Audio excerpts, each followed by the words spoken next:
자, 시작을 하겠습니다. 예. 7월 개강이고요. 예. 개강이 이제 오늘까지 합쳐가지고 지금 뭐 3번이 남았을 수도 있고 아니면은 오늘이 뭐 마지막 개강일 수도 있고요. 뭐 생각하기에 따라서 좀 다릅니다. 지금 뭐 6주 코스예요. 그래서 지금 기출문제를 좀 열심히 들여다보는 기간이 지금부터 6주고 그리고 영역별 문제풀이 하는 기간이 6주고 그리고 마지막으로 이제 파이널 그 모의고사 실전 모의고사 유형으로 문제를 푸는 기간이 6주입니다. 근데 뭐 이렇게 해서 18주로 나뉘어져 있기는 한데 그 등록을 하실 때도 그렇고 이게 뭐 몸으로 좀 느끼기에도 그렇고 마지막 18주는 좀 한 덩어리 같은 느낌이 아무래도 좀 많이 들죠. 근데 그 수업의 방식이나 이런 것들을 보면 그래도 이제 기출서답 지금부터 6주는 아무래도 문제를 푼다기보다는 아무래도 좀 그래도 공부를 한다.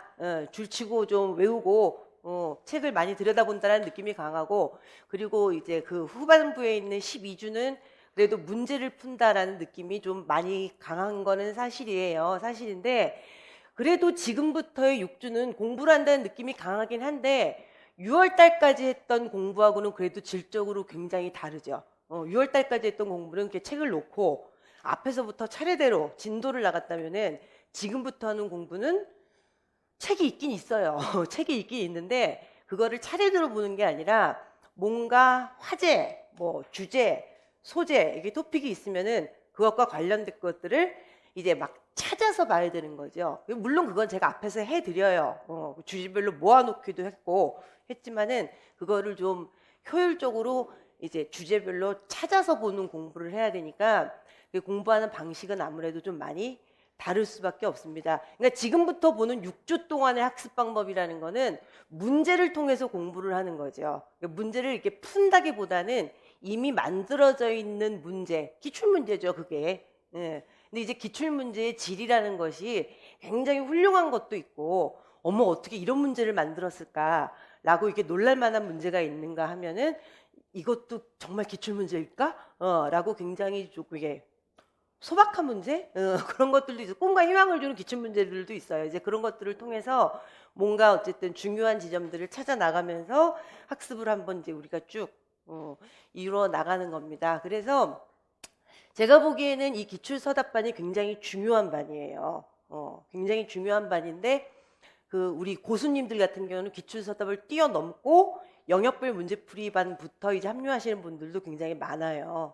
근데 제 생각에는 이 기출서답반이 상당히 중요한 반입니다. 굉장히 중요한 반이에요. 왜냐하면 여러분들 다 아시다시피 기출문제라는 것들이 여러분들 우리가 거의 지금 몇 년치를 건드리냐면은 교육론도 그렇고 문법도 그렇고 문학도 그렇고 다 똑같지는 않지만은 어쨌든 지금 이 시험이 시작된 지금 이 제도가 시작된 것들은 지금 거의 다 푸는 거고 그리고 아주 오래전 문제를 건드린다 그러면 한 2001년부터 건드리거든요.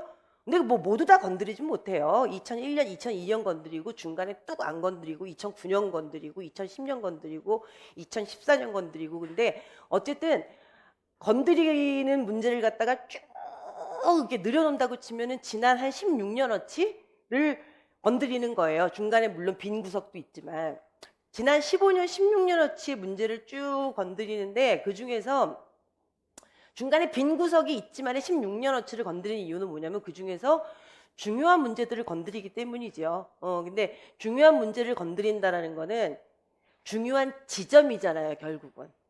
화법에서, 독서에서, 작문에서, 현대문법에서, 중세문법에서 아니면은 뭐 고전문학에서, 현대문학에서 굉장히 중요한 이제 그 지점들을 건드리는 작업들을 하는 거고 그리고 말씀드렸듯이 2001년에서 2017학년도까지 문제를 건드리면서 중간에 안 건드린 부분들은 기출문제라고 해도 여러분들 이제 구석탱이에서 나는 문제들이 있잖아요. 그런 부분들을 우리가 안 건드리고 넘어가는 거죠. 뭘 이런 거 우리가 새삼스럽게 공부를 또 별도로 하느냐. 이런 부분들은 안 건드리고 넘어가다 보니까 중요한 지점들을 계속 다시 한번 건드려주고 지나가는 거예요. 그래서 기출문제들을 풀다 보면 여러분들 오늘부터 우리가 그 작업을 하겠지만은 문제가 그 안에서 돌고 돈다는 느낌을 아주 강하게 받아요. 그래서 우리가 이제 원하는 바는 똑같은 문제는 죽어도 안 나요. 미쳤어요, 출제자들이. 똑같은 문제는 죽어도 안 나지만은 그 안에서 중요한 지점에서 다시 한번 뭔가 걸리기를 강력하게 바라는 거죠. 그리고 그 안에서 틀림없이 뭔가 걸리게 돼 있고. 그래서 이제 오늘 여러분들 화법에서는 여러분들 실증해 드리는 게 뭐냐면은 토론에서 몇 번이 나왔는가를 우리가 다시 한번 봐요. 그래서 토론 같은 경우는 여러분들 이때까지 한 대여섯 번 나왔나? 그래서 토론 같은 경우는 우리 수업을 어떻게 하냐면 해설지 안에서 토론 자료를 화법교육론 안에서 처음부터 끝까지 왜 봐요? 그렇게 보진 않죠. 화법교육론 안에 있는 토론 자료가 되게 많잖아요. 그 안에서 공부를 좀 해야 될 부분들을 갖다가 이제 그냥 이론으로 이렇게 툭툭툭툭툭 봐요. 근데 그것도 시간이 좀 걸리죠. 한 30분 정도 걸리겠죠? 토론 처음부터 끝까지 다 보려면 1시간 이상 걸리니까 이론을. 근데 뭐 우리가 뭐 이제 뭐 이론 볼 때처럼 시간이 오래 걸리진 않겠죠. 어쨌든 다시 보는 거니까. 중요한 지점들은 그래도 다 봐요. 근데 뭘 이걸 우리가 뭐 다시 이걸 또 봐. 다 같이 이런 것들은 안 봐요. 뭐 사회자의 역할, 뭐 청중의 역할 이런 것도 우리가 지금 같이 안 볼 거 아니에요. 중요한 부분들의 이론을 다 같이 봐요. 그냥 마음 비우고 봐요. 다 같이. 다 같이 본 다음에 이때까지 나왔던 한 5년어치의 토론 문제를 다 같이 풀어요. 그럼 다 맞아요. 너무 쉬워요. 근데 그 이론을 안 보고 그 토론 문제 5개를 풀면은 그거 되게 어려워요, 솔직히. 예. 그래서 그렇게 뭔가 공부를 하고 기출문제를 건드리면은 굉장히 쉽다라는 꿈과 희망을 그냥 갖는 거죠. 그리고 그 안에서 문제가 돌고 돈다라는 거를 다시 한번 이제 확신을 갖고 이 안에서 문제가 나와줬으면 좋겠다.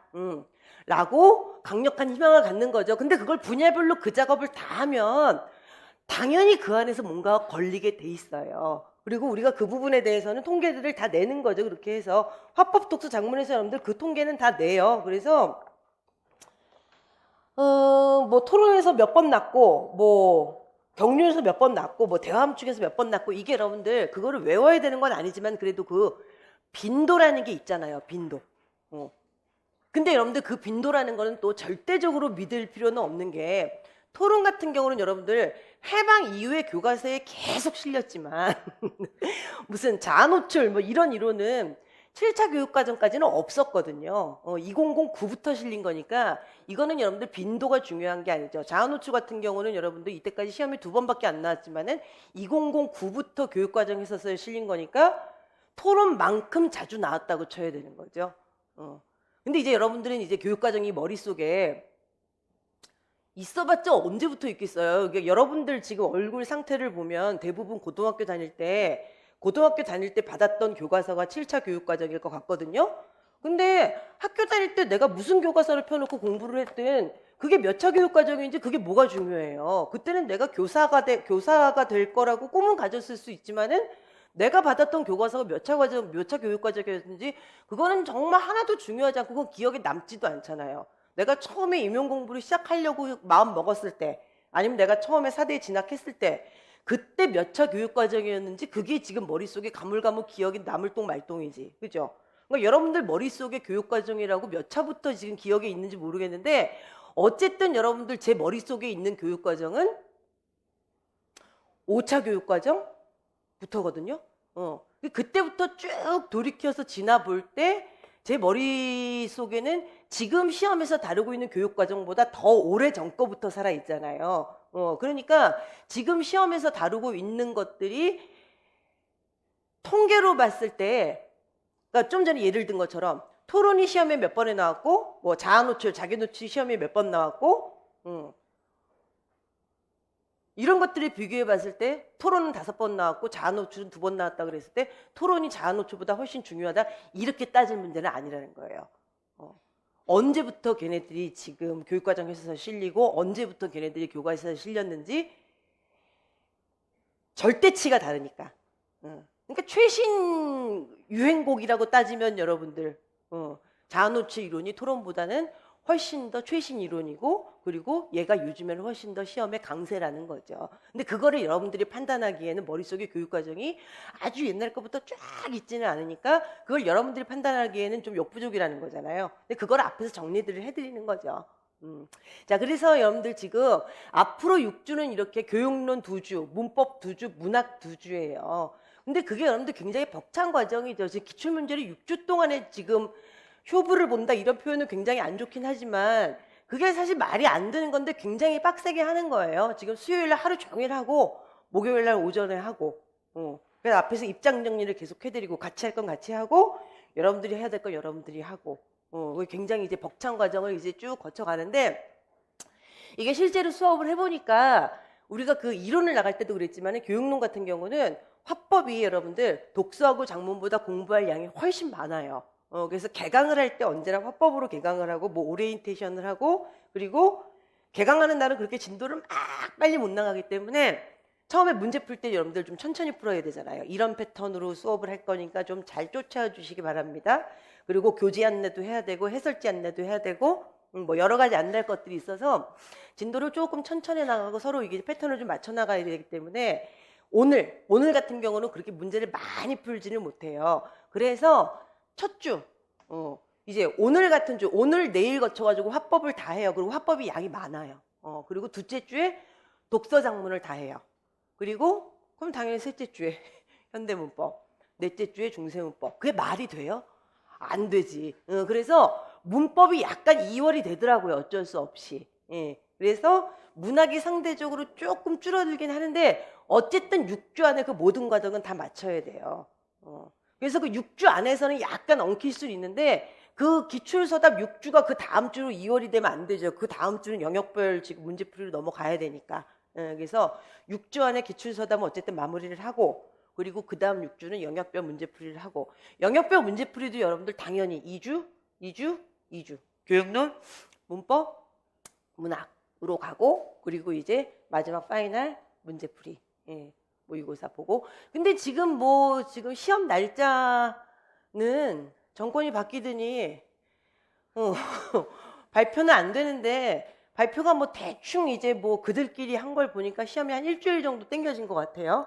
땡겨진 것 같긴 한데 뭐 우리의 종강 날짜는 뭐 변함이 없고 그래서 그냥 6주로 우리는 그냥 쭉 진행을 할까 합니다. 그래서 우리는 그 추석에 직격탄을 받기 때문에 추석주 아니면은 지금부터는 그냥 쭉 진행이 그냥 되게 돼 있고 그리고 또 이제 공지사항은 지금 이제 기출서답방 같은 경우는 문제를 우리가 그렇게 풀 시간이 없어요. 기출 문제를 하나라도 더 들여다봐야 되기 때문에 문제를 우리가 그렇게 막 이 시간에 우리가 막 내 스스로 일필일제에서 풀만한 시간은 없어서 그냥 연습 문제 정도가 아주 간단하게 나가요. 그게 언제 나가냐면은 목요일 날 아침에 나갑니다. 그래서 목요일 날 아침에 문제 푸는 시간이 살짝 있어요. 살짝 한 20분 정도 있는데 그것도 바쁨은 없어요.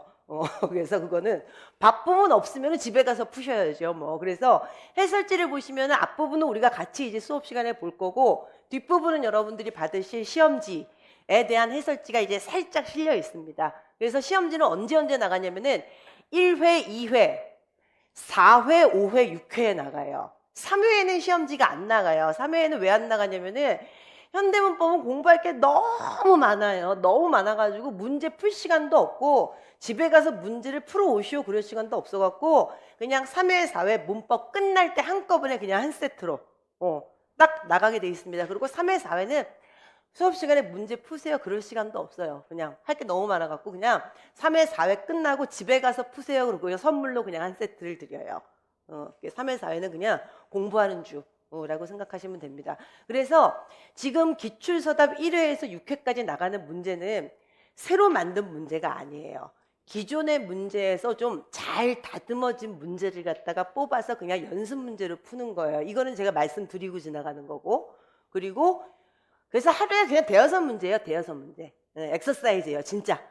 엑서사이즈고 그리고 영역별 문제풀이하고 모의고사는 단 한 문제도 이때까지 쓴 문제 안 쓰고 문제갈이 싹 해가지고 12번 모의고사 치고 지나갑니다. 이거는 해마다 말씀드리는 거예요. 해마다. 그래서 기출서당용 문제는 아예 만들지도 않아요. 그리고 이때는 문제를 풀만한 실력도 아니에요. 솔직히.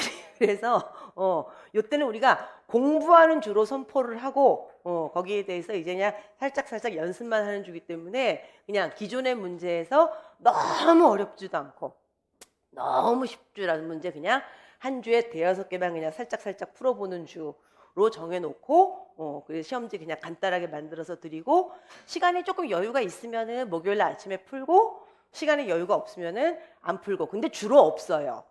주로 없기 때문에 그냥 조금이라도 공부를 더 하는 방식으로 나가요. 그냥 이 기출서답 6주 같은 경우는 근데 첫 번째 주는 그냥 서비스상 그냥 목요일 아침에 20분 정도 푸는 척을 한번 해보다가 그 다음 주부터는 주로 없애는 방향으로 제가 나가고 있습니다. 이거는 틀림없이 말씀을 드리고 지나가야 돼요. 안 그러면은 이게 지금 우리 세계는 그 2년째, 3년째 이제 그 수강하신 분들이 너무 많기 때문에 이거 작년 문제인데 왜 있지? 뭐 이런 이제 말 틀림없이 나오거든요. 처음 6주는 기출서답은 원래 이때까지 계속 그렇게 진행을 했었고 마지막 12주는 문제관이 완전히 싹 해서 한 문제도 똑같은 문제 없이 완전히 새로 만들어서 쓰고 있습니다요. 자, 그러면 지금부터 18주에 대해서 말씀을 드렸고 그리고 문학이요, 문학. 그 매주 금요일 날 있는 문학은 30주짜리 코스였는데 이제 6주 남았어요. 6주 남았는데 고전 시가 한 주 남았고 고전 산문 한 주 남았고 현대문학이 아마 4주가 남았을 거예요. 현대시 2주, 현대산문 2주가 남았나? 마지막 4주 봉투는 내가 안 까봐서 모르겠는데 6주 남았습니다. 기출서답 종강할 때 아마 같이 종강이 될 거예요. 그거 유종의 미를 좀 같이 걷어주셔야 되고 자, 그 다음에 여러분들이 이제 교재 안내요. 교재 안내. 자, 이제 앞으로 남은 18주 안내 말씀드렸고 교재는 여러분들 지금 교육론 한 권, 문법 한 권, 그리고 문학 한 권인데 당연히 이번 주하고 다음 주는 여러분들이 이제 국어교육론 한 권만 있으면 되시겠죠. 자, 국어교육론 여러분들이 이제 맨 앞에 목차 한번 보시죠.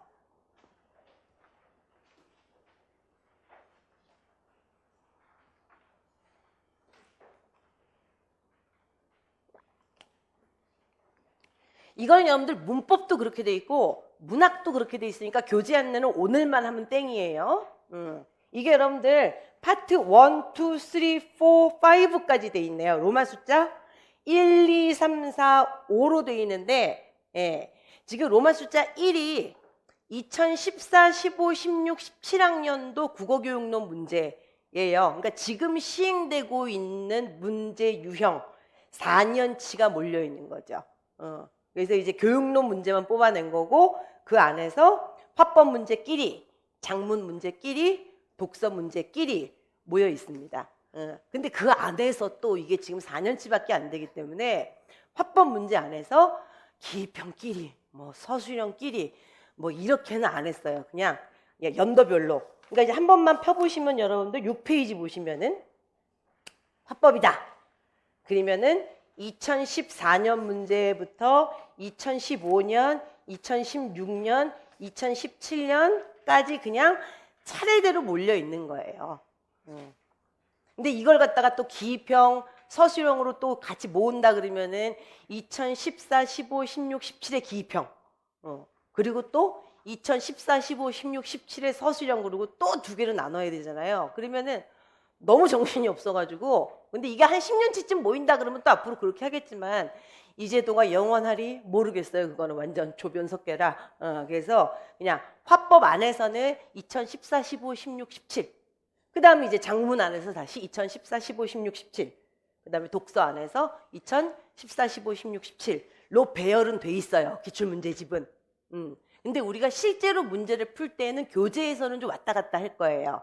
교재에서는 좀 왔다 갔다 하고 해설지는 여러분들 해설지 순서는 그냥 넘어가면 될 텐데 아무래도 우리가 나중에 이제 기출문제 풀 때는 최신 문제부터 17부터 밑으로 아마 역으로 내려올 거예요. 내려와서 교재는 조금 아마 왔다 갔다 할 겁니다. 그래서 파트 1은 이렇게 돼 있고 그 다음에 파트 2요.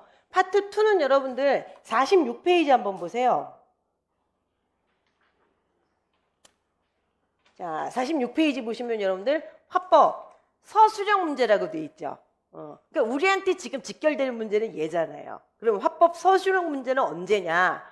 면은 객관식 문제로 들어가기 전이니까 2008학년도까지예요. 그 작업을 1998년부터 했네.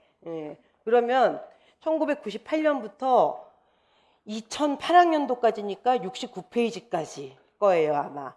69페이지 보시면 딱 2008학년도 3번까지라고 돼 있죠.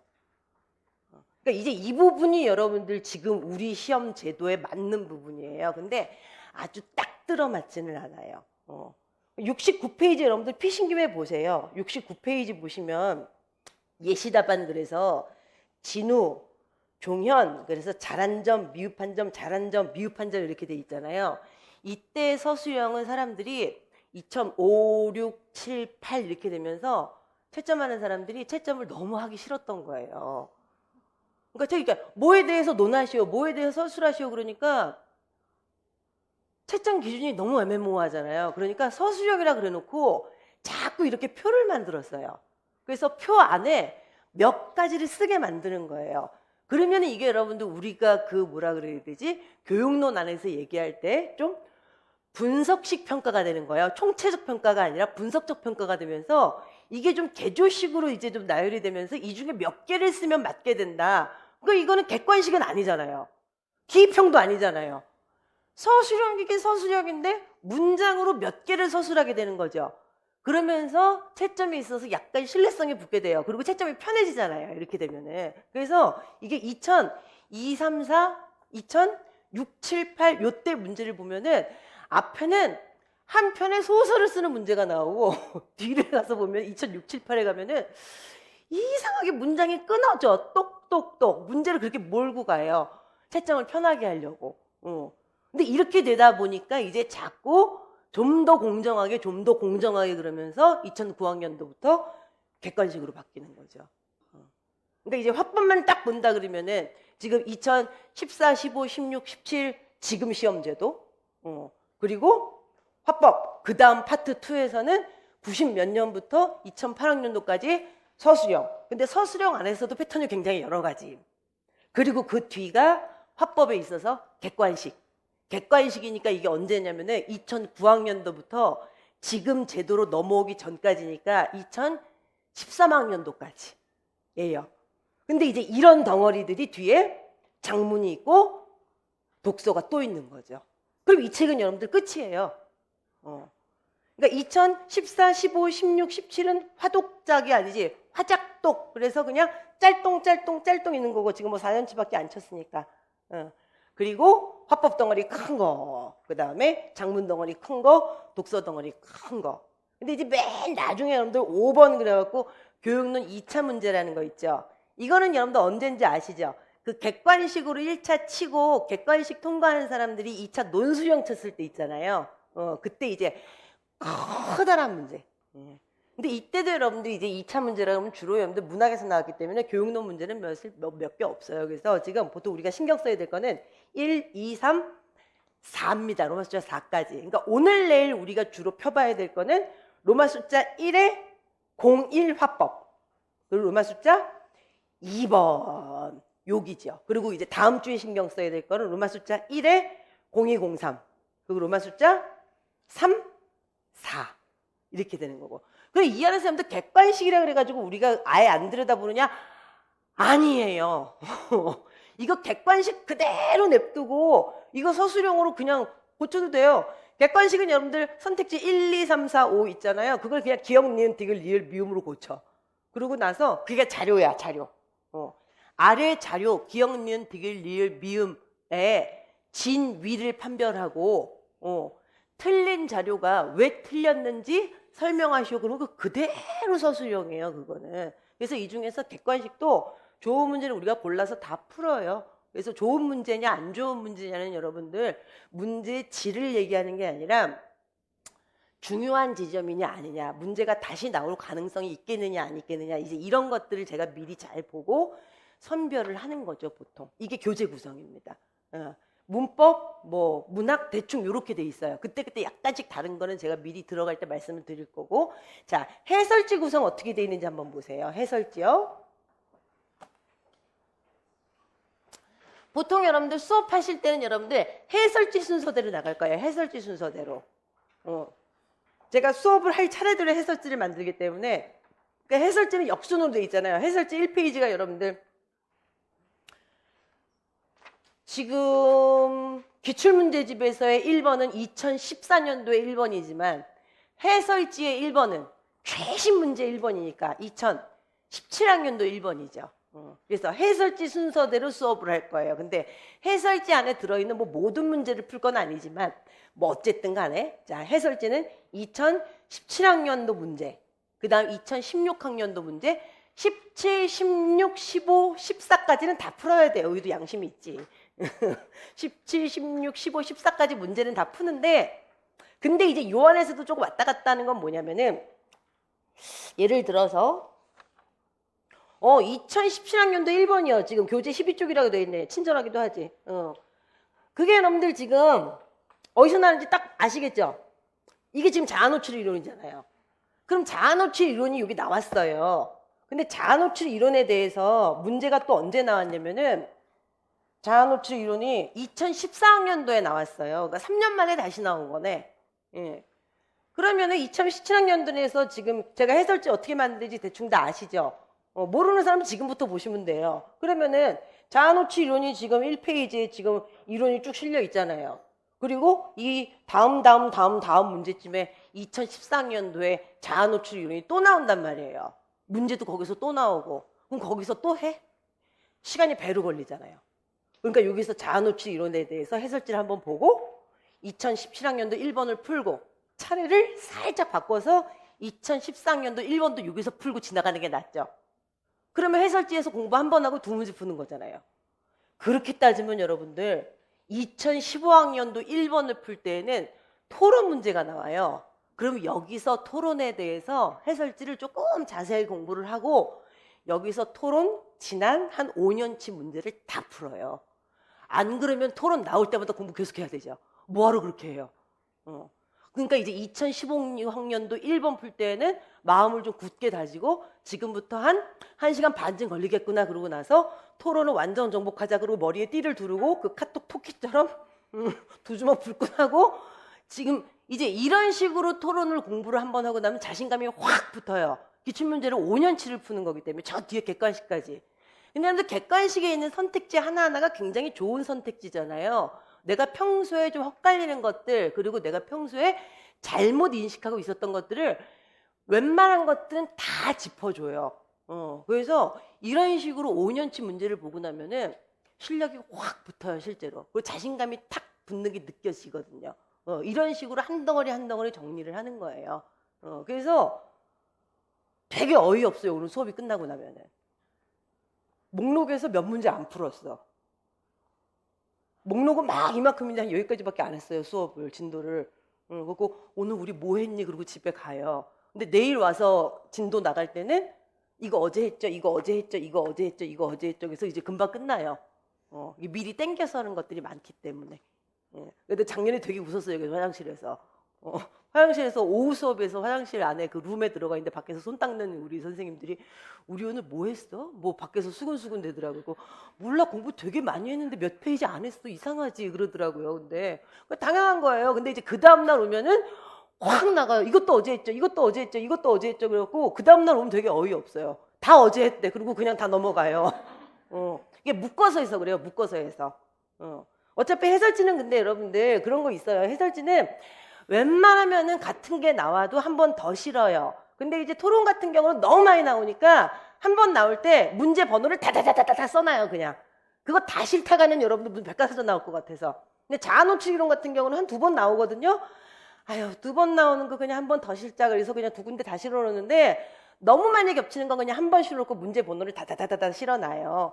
그러니까 이제 공부하실 때 그냥 나올 때마다 그냥 보게 만들어 드리는데 너무 많이 겹치는 거는 다 실어놓지는 않습니다요. 자, 그래서 해설지 패턴은 어쨌든 최근 문제, 지금 시험 제도 문제는 역순으로 7, 6, 5, 4, 3 이렇게 돼 있고 그 다음에 이제 2001년부터는 그냥 2001, 2, 3, 4 그러고 옳게 다시 배열이 돼 있어요. 그걸 여러분들 어디서 보실 수 있냐면은 해설지 제일 뒤에 색인에 붙어 있고 근데 그건 소장본이고 그리고 따로 복사해 드렸죠.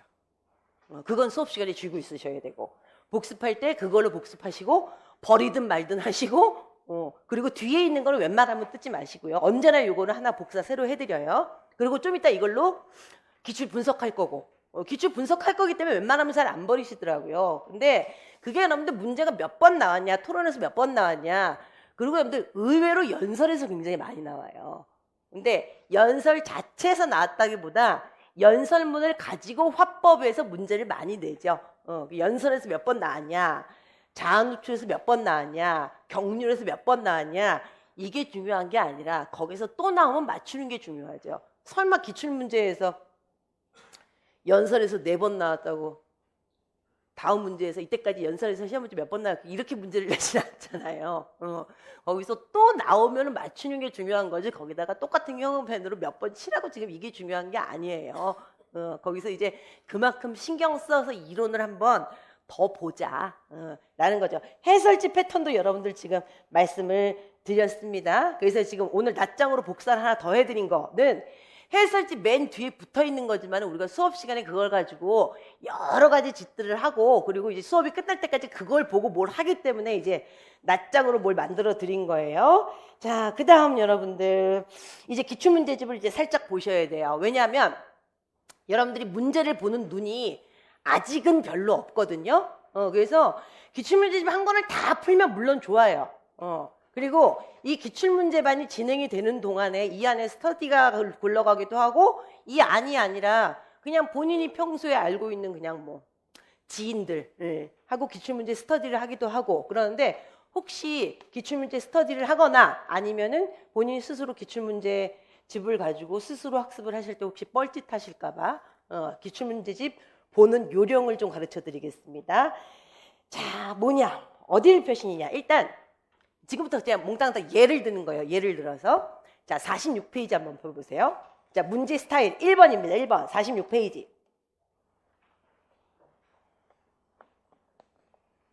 자, 46페이지를 왜 폈느냐. 자, 문제 스타일 1번이에요. 자, 1998년 1번 문제가 왼쪽에 있고 1999년 6번 문제가 오른쪽에 있죠. 이런 문제는 여러분들 스터디할 때 아예 건드리는 문제가 아니에요. 아주 충실하게 밑에 모범 답안도 있고 오른쪽에 채점 기준도 있잖아요. 그래서 여러분들 지금 교육론 책도 그렇고 문법 책도 그렇고 문학 책도 그렇고 이 밑에 그 답을 보면은 모범 답안이라고 써 있는 게 있고 예시 답안이라고 써 있는 게 있어요. 그 기준이 어디서 나눠지냐면은 2004학년도에서 나눠질 거예요, 아마. 2004학년도부터 예시 답안으로 바뀔 거예요. 2003학년도까지는 이게 어찌 된 일인지 모르겠는데 채점자들이 가지고 있었던 그 기준이 되는 답 있죠. 그게 다 흘러나왔어요. 노량진은 너무 신기한 곳이에요. 그래서 제가 임용 수업을 하겠다고, 내가 그때 왜 그랬는지 모르겠는데 노량진에 온 그날부터 나는 그때 내가 왜 왔는지도 모르겠어요. 지금 생각해보면 귀신이 홀렸는지 임용 수업을 하겠다고 용감하게 노량진에 온 거예요. 나 왜 왔니 정말. 정말 신령이 집히지 않고선 그런 일은 다시는 못할 것 같아요. 사람이 인생을 살다 보면 논리적으로 설명할 수 없는 일이 있어요. 여러분들 올해 합격을 했어요. 내년에 학교에 뭐 고등학교 발령이 났어요. 한 5년 정도 고등학교 근무를 했다고 쳐보세요. 임용 수업하겠다고 노량진에 오겠어요? 미치지 않고서 못해요. 나는 그때 내가 왜 그랬는지 아직까지 잘 모르겠다니까요. 어쨌든 왔어요. 왔더니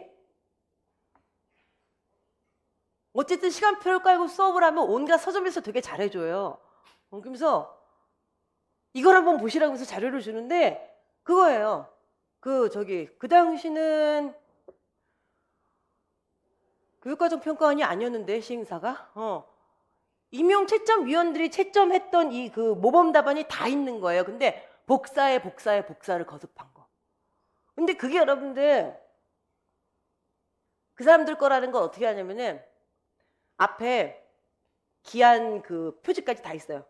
도장 찍힌 게. 그리고 그 사람들 사인까지. 그리고 그 문이 허용 답안까지. 근데 그 복사를 너무 많이 해가지고, 그러니까 나 말고 다른 선생님들을 다 가지고 있는 거예요. 그래서 여러분들 그 다른 선생님들, 다른 강사님들 그 기출문제집을 봐도 2003학년도까지의 답은 다 똑같을 거예요, 아마. 그 답안이 다 흘러나왔기 때문에. 그 무슨 경로로 흘러나왔는지 모르겠어요, 도대체. 그러니까 누군가 가서 가지고 나왔겠죠. 모르겠어요, 왜 그랬는지. 그래서 2003학년도까지는 정말 비공식적인 루트로 답안이 다 흘러나왔기 때문에 모범 답안이라고 써놓은 거고, 채점 기준까지 다 흘러나왔다니까요. 그 채점 기준이 이렇게 자세한 거예요. 근데 채점 기준을 읽어보면은 진짜 복장 터진다니까요. 이 채점 기준들의 채점을 했다고 치면은 피해본 사람 많을걸. 채점 기준이 여러분들 굉장히 자세하잖아요. 그래서. 근데 2004학년도부터는 정말 한 글자도 흘러나온 게 없어요. 그래서 2004학년도부터는 모든 강사님들이 다 본인 스스로 답을 만들었을 거예요. 그래서 저는 그냥 예시답안이라고 해놓고 채점 기준은 없어요. 내가 어떻게 알아, 그거를. 채점 기준은 다 아마 생략이 돼 있을 겁니다. 어쨌든 그렇게 만들었어요. 그건 제가 말씀을 드리는 거예요. 근데 1998년도 1번하고 1996학년도 이제 6번이 이제 왼쪽 오른쪽에 있는데, 이런 문제는 스터디를 하거나 뭘 하거나 들여다볼 필요도 없고 여러분들이 자습을 할 때도 들여다볼 필요가 없는 게, 그냥 문제 유형이 이런 게 있구나라고 그냥 한번 들여다볼 수는 있는데, 이게 잘 의미가 없는 게 뭐냐면요, 교육과정이 이 다음부터 몇 번이 바뀌었잖아요. 그래서 답이 완전 쓸모가 없어요. 교육과정이 너무 많이 바뀌었기 때문에. 예. 근데 실화는 났죠. 서술형 문제니까. 실화는 났는데 문제 패턴만 보시는 거지 이 밑에 답은 하나도 쓸모가 없어요. 자, 이제 요런 문제가 이제 유형 1.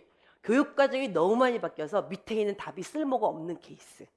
근데 문제를 이렇게 만들 수는 있다. 그러니까 딱 필요한 거는 위에 있는 발문하고 조건까지만 필요한 거지 밑에 있는 답은 필요가 없다라는 거예요. 이게 문제 유형 1입니다. 자, 근데 몇 년 안 지났지만, 자, 어딜 보시냐면요, 50페이지. 2001년이면 여러분들 뭐 3년 지난 거죠. 이게 문제 유형 2예요, 이거는 2.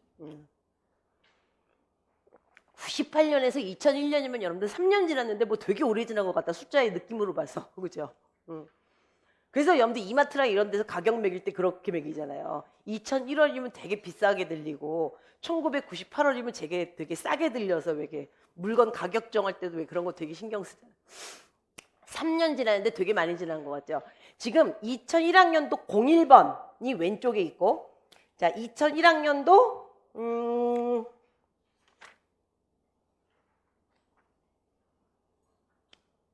2번, 그러니까 50페이지부터 한 53페이지까지 뭐 몇 문제 안 들어있지만, 그러니까 2001학년도 01번에 01-01번 있고 01-02번 있잖아요. 그러니까 2001학년도 1번 안에 작은 문제가 2개 모여있고, 그 다음에 53페이지에 2001학년도 2번이 있어요.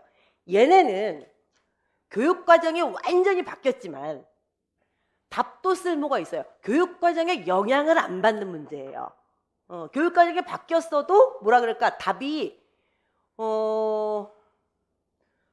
영원 불멸의 진리라고 할까? 예를 들면 여러분들 53페이지에 2001학년도 2번 같은 문제가 딱 좋잖아요. 음성 언어 의사소통 화법은 말하는 이와 듣는 이가 협력적으로 의미를 창조하는 상호작용 행위라는 것을 설명하시오 라 그랬을 때, 교육과정이 앞만 변해도 밑에 있는 답은 어느 정도 써먹을 수 있고, 그리고 밑에 있는 답을 안 써먹고 지금 자기가 알고 있는 얘기 줄줄 해도 별로 상관이 없죠. 여기서 의미의 협력, 뭐 나선형, 창조행위, 자기가 알고 있는 얘기 다 해도 상관없잖아요. 근데 밑에 있는 거 읽어봐도 뭐 키워드 다 살아있고, 그러니까 이거는 교육과정이 변해봤자 별로 상관이 없는 영구 불변의 진리가 답이 되는 그냥 언제나 좋은 문제예요. 그리고 이제 2001학년도 1번 같은 경우는 교육과정이 변해봤자 또 아무 상관이 없는 게, 이거는 완전 자료제 시험 문제이기 때문에 이 자료 보고 푸는 문제예요. 이거는 지금 나와도 그냥 풀 수 있는 문제. 자료제 시험이라. 98년 문제하고 지금 2001년 문제하고 이런 식으로 다릅니다. 그러니까 이제 98년 문제 같은 경우는 교육과정 해설서에 있는 답을 써야 되기 때문에 지금 폐기되는 문제라는 거예요. 답이 쓸모가 없는 거고, 2001년 1번 문제 같은 경우는 그냥 이 자료를 보고 푸는 문제예요. 그래서 교육과정이 변하든 말든 상관이 없는 문제. 이거는 올해 시험의 문제에 나와도 아무 상관이 없는 문제. 그 다음에 아까 2001학년도 2번 같은 문제는 교육과정이 변하긴 변했는데 교육과정에서 얘기하는 내용의 키워드는 어차피 그게 그거기 때문에 또 쓸모가 있는 문제. 유형 2. 자, 그 다음 어떤 문제가 있느냐 면은 54페이지 보실래요? 이거 좋다 이거. 이건 나중에 우리가 풀 거예요. 2002학년도 1번 문제. 얘는 뭐냐면요. 아까 유형 1은 뭐였더라? 문제는 괜찮은데 교육과정이 바뀌어가지고 지금 폐기돼야 되는 문제. 유형 2는 뭐였냐면요. 뭐 문제도 괜찮고 발문도 괜찮고 다 괜찮고 교육과정이 바뀌어도 자료 제시형이기 때문에 얘는 오래 나와도 상관이 없는 문제. 지금 유형 3는 뭐냐면요. 문제 괜찮아요. 교육과정은 물론 바뀌었어요. 근데 교육과정을 바뀐 대로 써야 되는 문제예요, 얘는. 얘는 여러분들 지금 교수학습 방법 문제거든요. 근데 얘는 답이 7차 교육과정으로 짜여져 있어요. 지금 2002학년도 문제니까 지금 월드컵 할 때니까 7차 교육과정 때거든요. 7차 교육과정 처음 생겼을 때 교수학습 방법이 7차 교육과정의 교수학습 방법에 아주 충실해요. 그래서 이대로 써서 사실 지금 별로 상관없어요. 교수학습 방법은 그렇게 크게 변하지 않기 때문에. 근데 지금은 여러분들 교수학습 방법에서 총체적 언어교육, 통합교육 되게 중요시하잖아요. 그래서 이때보다는 조금 발전된 방향으로 써야 되거든요. 그 교육과정을 변한 대로 써야 되는 문제예요, 얘는. 이때보다는 발전된 방식으로 써야 되는 문제. 조금씩 다른 거죠, 그러니까. 그래서 이 문제 풀 때는 우리가 제가 해설지를 그렇게 만들어 놨어요. 교수학습 방법을 7차 왼쪽에 붙여놓고 오른쪽에다가는 지금 거 붙여놓고 7차대로 쓰면은 한번 골라보세요. 뭐 쓸지. 그래서 이 답이 나와요. 그러면은 다 때려치고 머릿속으로 생각하라는 얘기는 안 해요. 그럼 답도 안 나와. 수업 시간에 복장만 터져요. 오픈북으로. 조현희 씨가 그때면서요. 조희연 아저씨가 모든 초중고 시험을 오픈북으로 바꾸는 방법을 생각해 보겠다고. 그 시험 시간에 애도 공부해요. 안 돼. 너무 정신없어서. 우리는 근데 할만해요. 그러면 우리는 2009, 2011 교수학습 방법을 해설지에다가 제가 다 실어놨어요. 그러면 여러분들이 이 자료를 보고 써먹을 수 있는 교수학습 방법을 다 골라보는 거예요. 그거를 최대한 알맞은 거를 빨리 고르는 사람이 그동안 공부가 꽤 된 거예요. 그리고 시험 시간에 그거를 많이 생각해낼 수 있는 사람이 이제 결과적으로는 이기는 거고. 근데 지금으로서는 빨리 고르는 게 공부가 많이 된 거죠. 그죠? 이 자료를 보고 해설지 있는 자료를 보고 빨리 골라낼 수 있는 것도 능력이에요. 지금은 7월이에요. 지금은 더울 때, 추울 때 시험 치니까. 지금은 그 정도면 돼요. 지금 그거 다 일일이 기억 못해요. 지금 기억 그거 다 하면 여러분들 내일 시험 치러 가면 되지. 지금은 빨리 골라낼 수 있을 정도의 감각? 그 정도면 되죠. 공부를 이제 순차적으로 하는 거니까. 그러니까 요거는 바뀐 교육과정대로 가야 되는 거. 요게 이제 문제 유형 한 3번째 정도 될래나? 그러면 이제 문제 유형 4번째라 그러면은요, 딱 지금 교육과정에만 맞는 문제. 옛날 같은 교육과정에는 아예 없는 문제. 지금 교육과정에만 딱 맞는 문제라 그러면 당연히 앞으로 가야죠. 8페이지, 9페이지 뭐 이런데 8, 9.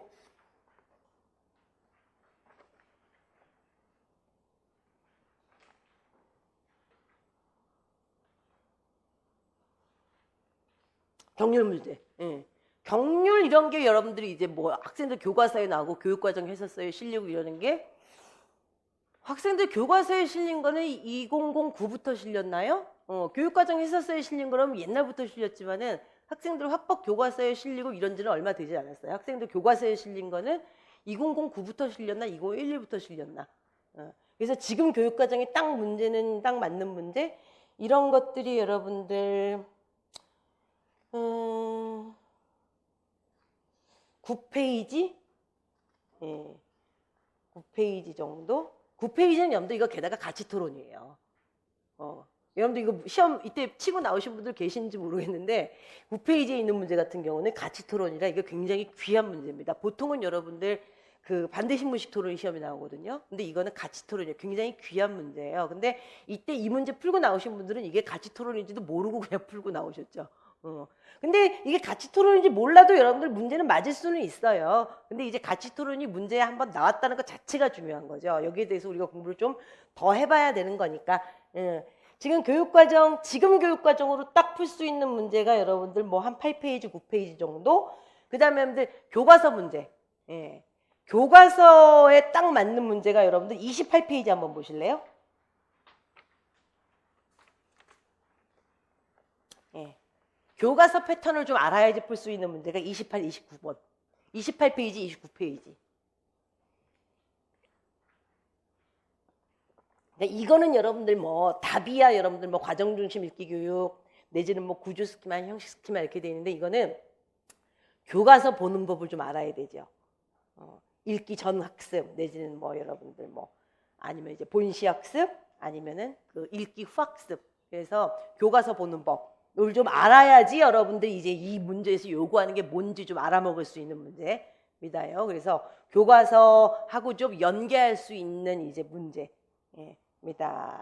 교과서 문제 샘플 하나 보여드렸고 그 다음에 여러분들 7차 교육과정까지는 없었는데 이제 최근에 이제 갑자기 이제 그 교육과정에서 추가된 문제들이 뭐 그런 것들이죠. 그 뭐 자아노출법 아니면은 체계적 분간법 뭐 이런 것들 있죠. 실제 상황 노출법 이런 것들은 저 뒤에 2013학년도 객관식 문제 뭐 이런 것들이요. 그게 여러분들 어디 있냐면요. 96페이지? 96페이지에서 두 가지 다 볼 수 있을걸요 아마? 이거는 정말 별 문제는 아니었는데 96페이지. 96페이지 여러분들 정답 및 해설 좀 보세요. 정답 및 해설에 보시면은 체계적 둔감화, 실제 상황 노출법 두 가지 다 나오죠. 근데 이게 교육과정 해설서에는 말하기 불안이라고만 나오지 체계적 둔감법이나 실제 상황 노출법 이거 두 가지 다 용어 안 나와요. 근데 문제가 좀 뭐 객관식이라 쉽기는 했지만서도 어쨌든 이제 이런 것들이 최신 이론까지 지금 다 문제로 난 상태입니다.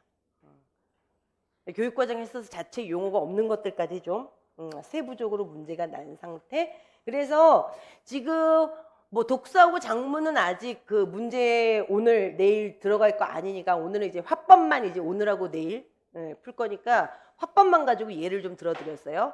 교육론에서 지금 문제를 그 문제를 다 세면 몇 문제나 나올려나 모르겠다. 그 문제를 다 세보지는 않았지만 어쨌든 문제를 좀 유형을 지어봤을 때 지금 이 기출문제집 안에 들어있는 문제가 1999년 문제부터 들어있죠.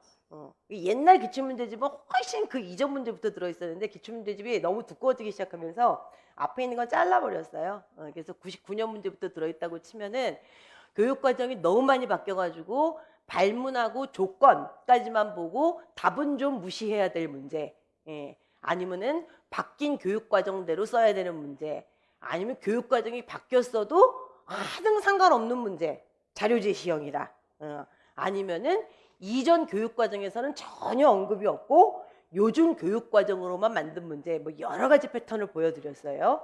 그래서 이제 그 기출문제는 여러분들 저랑 오늘 내일 같이 풀지 않는 문제 중에서도 좋은 문제들 많아요. 그러니까 최대한 여러분들이 많이 푸시면 좋기는 좋은데 굳이 이 패턴을 보여드리는 이유는 쓸데없는 문제 가지고 길 그냥 붙들고 늘어지지 마시라고. 근데 그 쓸데없는 문제라는 건 아무래도 좀 오래된 문제들이죠. 객관식 문제들 있잖아요. 객관식 문제들 선택지 하나하나가 굉장히 다들 좋아요. 그 진입 판별 하나하나 하고 지나가시면 굉장히 좋습니다. 그게 문제를 푸는 감각을 좀 많이 익혀줘요, 실제로. 자, 그러면 여러분들 오늘 받으신 종이 한번 보세요. 목록. 한번 보시겠습니다.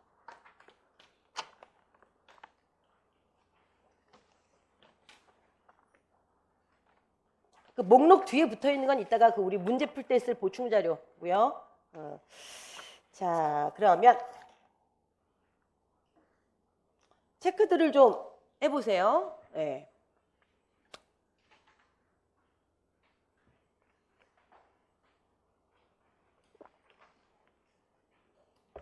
자, 늦게 오신 분은 뭐 전혀 구애받지 마시고 받을 걸 받아가지고 아무 데나 앉으시면 돼요.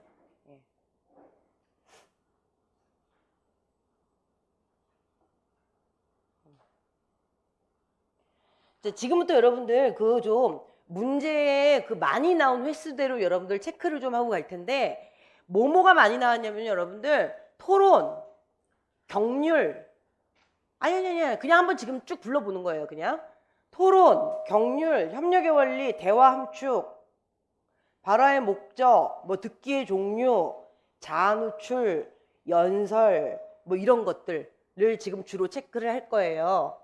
근데 그 교사 되실 분들의 특징은 뭐냐면은 이거를 또 너무 이쁘게 색칠을 하셔야 돼요. 그래서 안 그러면 스스로 너무 많이 짜증을 내고, 그리고 결국은 내 탓을 해요. 선생님 너무 빨리 불렀다는 둥, 쉬는 시간에 한 장을 더 받아야 되겠다는 둥, 선생님 천천히 할게요. 알아서들 색칠하세요. 예. 자, 그리하여.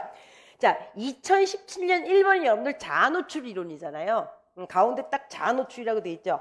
자아노출 이론이 여러분들 2017년에서 2014년, 물론 그전 교육과정에는 얘가 없었어요, 아예. 그러니까 얘가 굉장히 자주 나온 거죠. 14, 15, 16, 17, 네 번의 시험에서 두 번이 나온 거니까. 그래서 2017년 1번이라고 부르지 않을게요. 그럼 여러분들 되게 헷갈려요. 이게 기입형도 있고 서술형도 있기 때문에. 뭘로 부를까요? 해설지 페이지로 부를까요? 해설지 1페이지에 자아노출 있죠. 그때 한 번 나왔고, 자, 해설지 40페이지에 자아개념과 자아노출. 그러니까 요때 문제가 조금 더 넓기는 했죠. 그렇게 따지면. 얘가 지금 4년 사이에 4번 시험 중에 2번이 나온 거예요. 자, 자아노출 됐고, 그 다음에 여러분들 많이 나온 순서대로 좀 갈게요. 두서없이. 자, 토론부터 갈게요. 토론. 토론이 여러분들 해설지로 보셨을 때 33페이지. 2015년 문제죠. 네. 이게 아까 그 문제예요. 가치토론 문제. 가치토론이 나온 건 이때가 처음이에요. 가치토론이 여러분들 무슨 토론이더라? 딴 말로? 링컨, 더글라스 토론이잖아요. 근데 이제 우리가 이론서에서 보던 가치토론의 그 링컨, 더글라스 토론 전형이 그냥 아주 그대로 나왔다고 볼 수는 없는데, 가치토론의 시험에 나온 게 이거 사실은 이게 처음입니다. 그래서 토론이 33페이지 토론, 그 다음 그 밑에 33페이지, 그래서 여러분들 2014년 1번이죠. 교재료 6페이지 2014년 1번 기입형 A 반대신문식 토론 벌써 2번이죠. 그 다음 해설지 비어있네. 자, 교재 페이지로 50페이지요. 2001-01-01 학생들이 토론을 통해, 그래서 토론 또 나왔죠.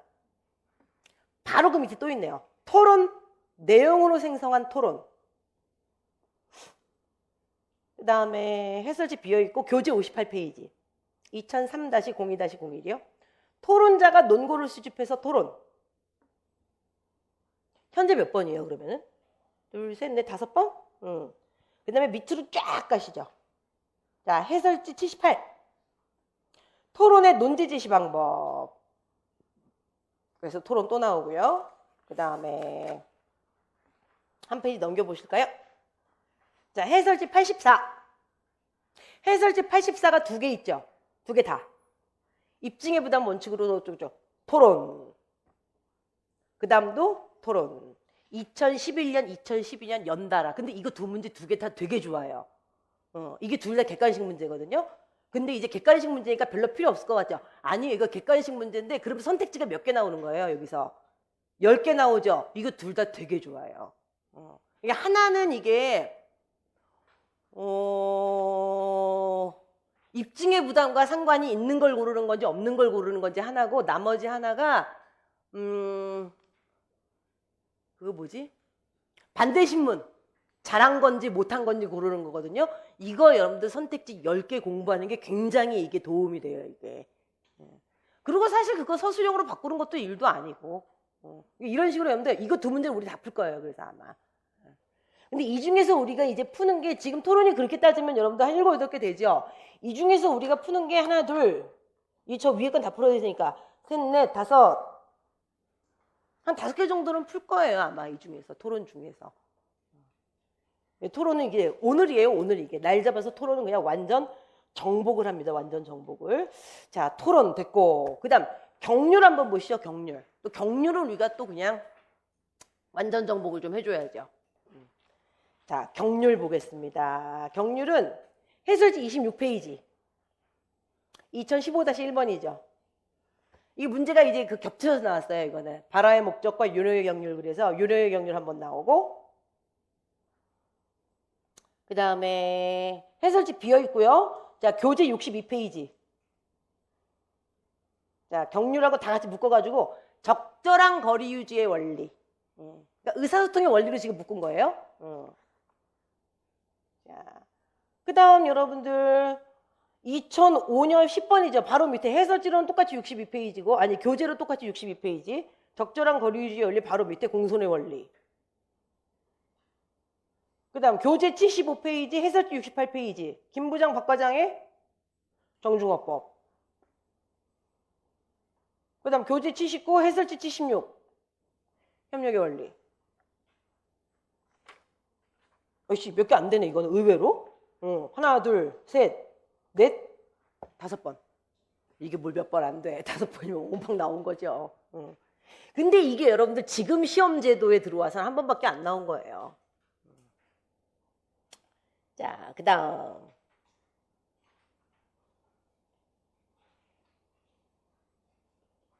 협력의 원리? 협력의 원리까지? 그렇죠. 대화함축 보실까요? 대화함축. 대화함축은 여러분들 2번 연달아 나오고 안 나왔어요. 대화함축은 여러분들 해설지 73, 76. 이때는 여러분들 같은 해 연달아 2문제. 대화함축 2번이죠. 대화함축 2번. 그 다음에 의외로 여러분들 이거는 문법에서 나와도 할 말이 없는 건데 화법에서 2번 나온 게 이거는 발화의 목적이라고 물어보나 발화의 기능이라고 물어보나 답이 똑같아지거든요. 이게 해설지로 26페이지 발화의 목적 요령의 경륜 앞에 여러분들 발화의 목적이라는 거 있죠. 그 다음에 저기 해설지 73 발화의 기능이란 말 있죠. 저 뒤에.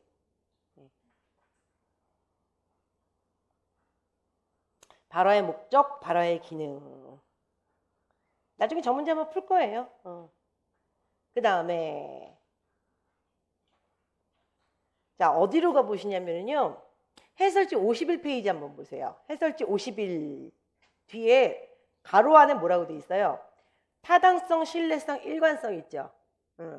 지금부터 요런 거 물어보는 문제 체크하는 거야. 근데 이제 요때는 여러분들 2002년이니까 이때는 7차 교육과정 때잖아요. 이때는 여러분들 타당성, 신뢰성, 일관성이 3종 세트였어요. 요즘은 여러분들 3종 세트가 타당성, 신뢰성, 공정성이잖아요. 자, 이때는 타당성, 신뢰성, 일관성. 자, 그 다음에 교재로 59페이지 보세요. 이때는 또 내용의 타당성, 공정성, 자료의 정확성, 적절성. 이거는 요즘 추세랑 비슷하죠. 그 다음에 해설지로 82페이지. 정보의 신뢰성, 주장의 타당성. 이런 거 다 검증하는 문제예요. 그러니까 이런 문제도 굉장히 흔했다라는 거예요. 3번. 타당성, 신뢰성, 일관성, 내용의 타당성과 공정성, 자료의 정확성, 적절성, 정보의 신뢰성, 주장의 타당성 이런 것들. 자, 그 다음에 듣기의 종류 보시죠. 듣기의 종류는 이제 뭐 나와야 돼요, 그러면은? 평가적 듣기, 뭐 아니면은 공감적 듣기 이런 거 나와야 되죠. 자, 요게 여러분들 신기하게 요즘 시험 제도에 들어와서는 안 나왔어요, 아직. 그러면은 이게 지금 교재로 65페이지. 이청주 눈길에서 그 시어머니하고 며느리 되어가지고 한번 나왔어요. 이청주 눈길의 한 부분을 보고 공감적 듣기. 그 다음에 교재로 70페이지, 해설지 63페이지. 자, 공감적 듣기 한 번, 그 다음에 지금 분석적 듣기 한 번. 이게 한 번 더 나와야 되는데. 하나, 둘. 뒤에 있다. 어머나, 교재하고 해설지 둘 다 91페이지. 공감적 듣기. 공감적 듣기가 2번이네요. 그러니까.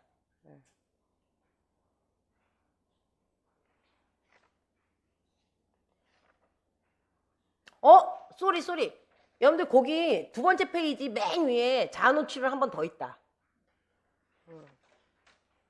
그럼 자아노출 이론이 2011년부터 2017년까지 총 3번이에요. 예.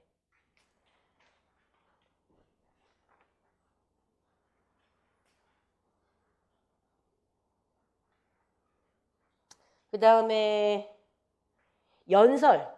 근데 연설은 여러분들 연설 문제가 연설에만 해당되는 문제가 아니라 연설문을 통해서 뭘 자꾸 물어봐요. 그러니까 이거는 순수 연설 문제라고 할 수는 없는데 어쨌든 연설을 걸고 넘어진 게 해설지 13페이지, 그러니까 2016년 문제죠.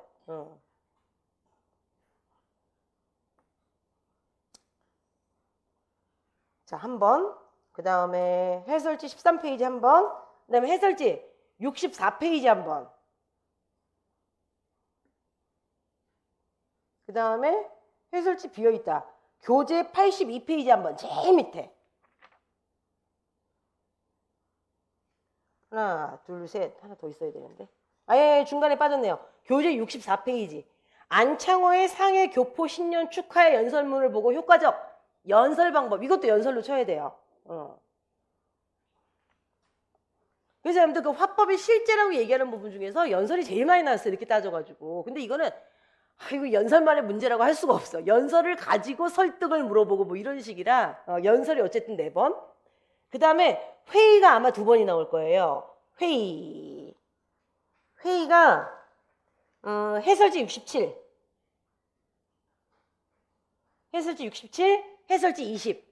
이거 동시에 풀어야 돼요. 네. 회의 2번. 그 다음에 심포 1번. 심포가 여러분들 해설지 70.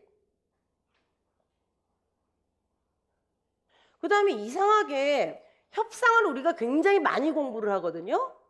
협상은 우리가 단계까지 다 외워서 가는데 얼토당토하는 문제가 작년에 한번 나왔죠. 10페이지 협상 1번.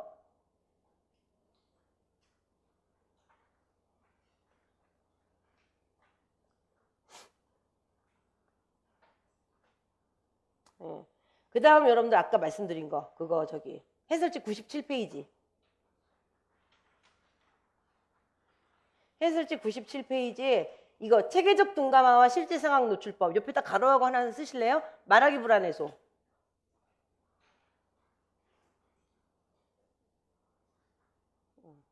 말하기 불안해소 정도. 자, 마지막입니다. 화법의 평가예요. 화법의 평가. 화법의 평가를 아주 쪼잔한 것까지 다 치면은요. 해설지 46 평가. 그 다음에 해설지 비어있네요. 자, 교재 56 평가, 태도 평가. 그 다음에 교재 64 평가. 그 다음이 저기 맨 끝에 2013년도 4번. 교재 97 해설지 99 평가.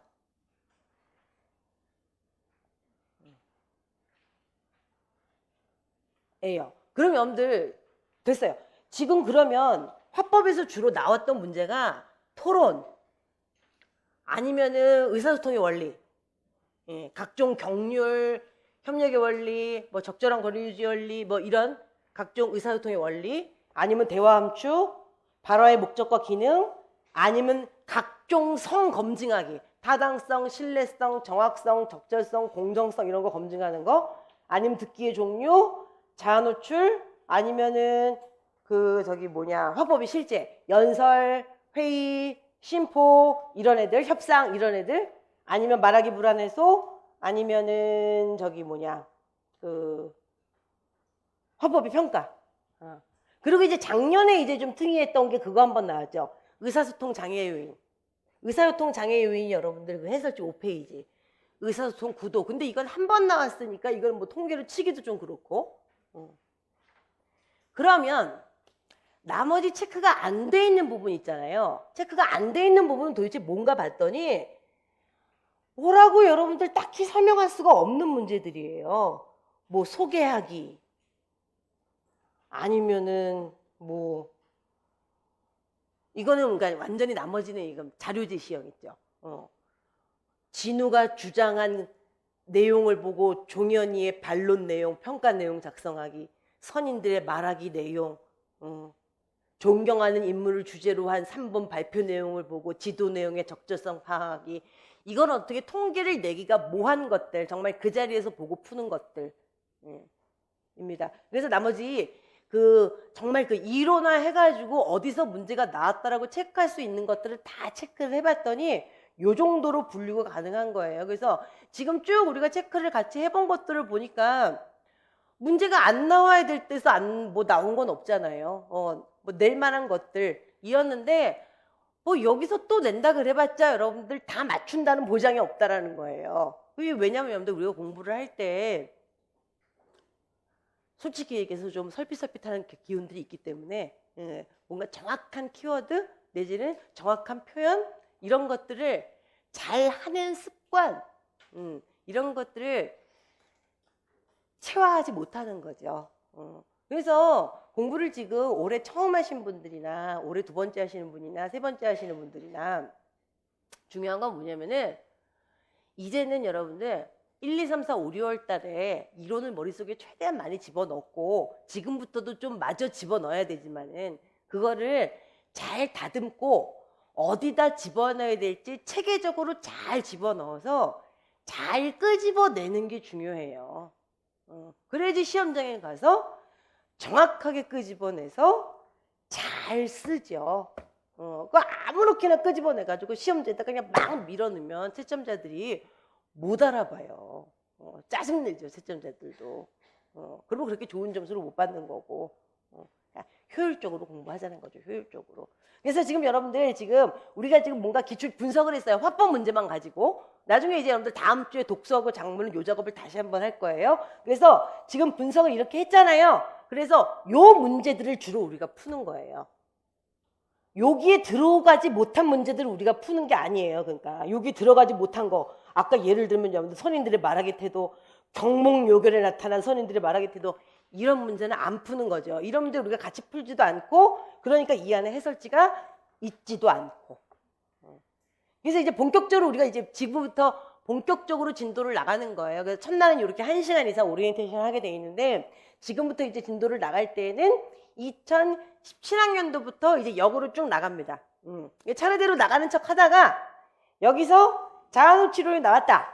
그러면 자아노출에 관계된 것들은 한꺼번에 풀고 지나가는 거예요. 그러니까 교재도 좀 왔다 갔다 해야 되고 해설지도 좀 왔다 갔다 해야 되겠죠. 근데 여러분들 페이지 제가 불러드리니까 그렇게 많이 신경 쓰실 필요는 없고 저 뒤로 갔다가 다시 앞으로 오고 좀 왔다 갔다 하겠지만은 시간을 줄이려면은 여러분들 그 방법이 제일 나아요. 자, 이제 본격적으로 진도를 한번 나가 보겠습니다.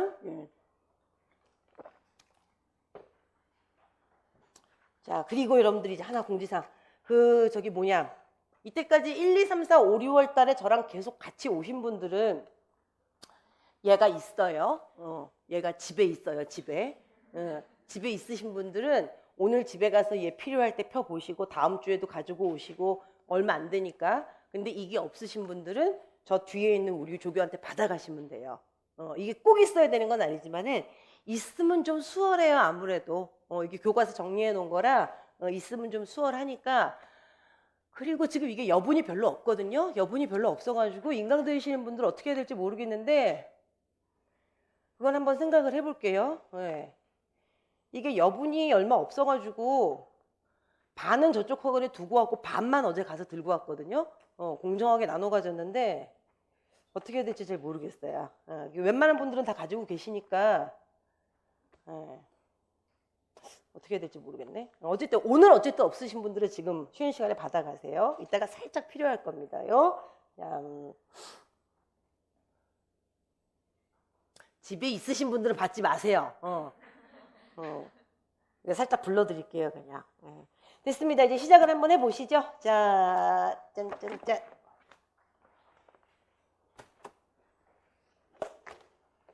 해설지에는 역시 슈퍼맨이 있고 다리가 짧아졌고. 자, 시작을 해보시죠.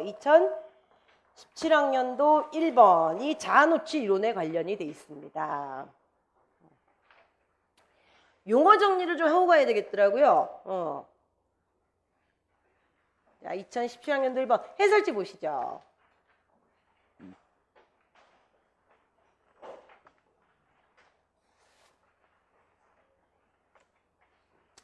그게 2015 개정교육과정은 여러분들 지금 교과서가 안 나와 있기 때문에 얘를 가지고 지금 우리가 딱히 할 수 있는 건 없어요.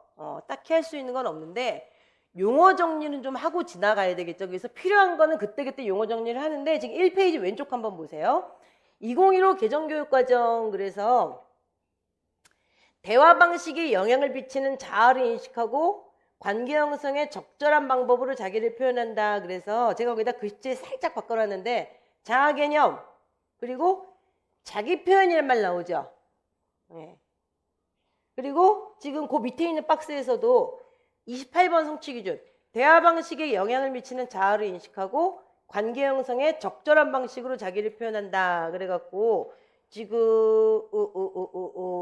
12번이든 28번이든 자아개념 말은 상관이 없는데 지금 자기 표현이라는 말이 나왔어요. 근데 지금 여러분들 그 오른쪽 보시면은 2009 개정교육과정에서는 자아개념이라는 말은 똑같이 쓰고 있고 지금 2015에서 얘기했던 자기 표현이라는 말을 지금 2009에서는 뭐라고 얘기하고 있어요? 2009에서는 두 가지 얘기 다 나와요, 지금. 조금 밑으로 가보시면은요. 자아 노출. 그리고 자아 노출 말고 딴 얘기도 쓰는데?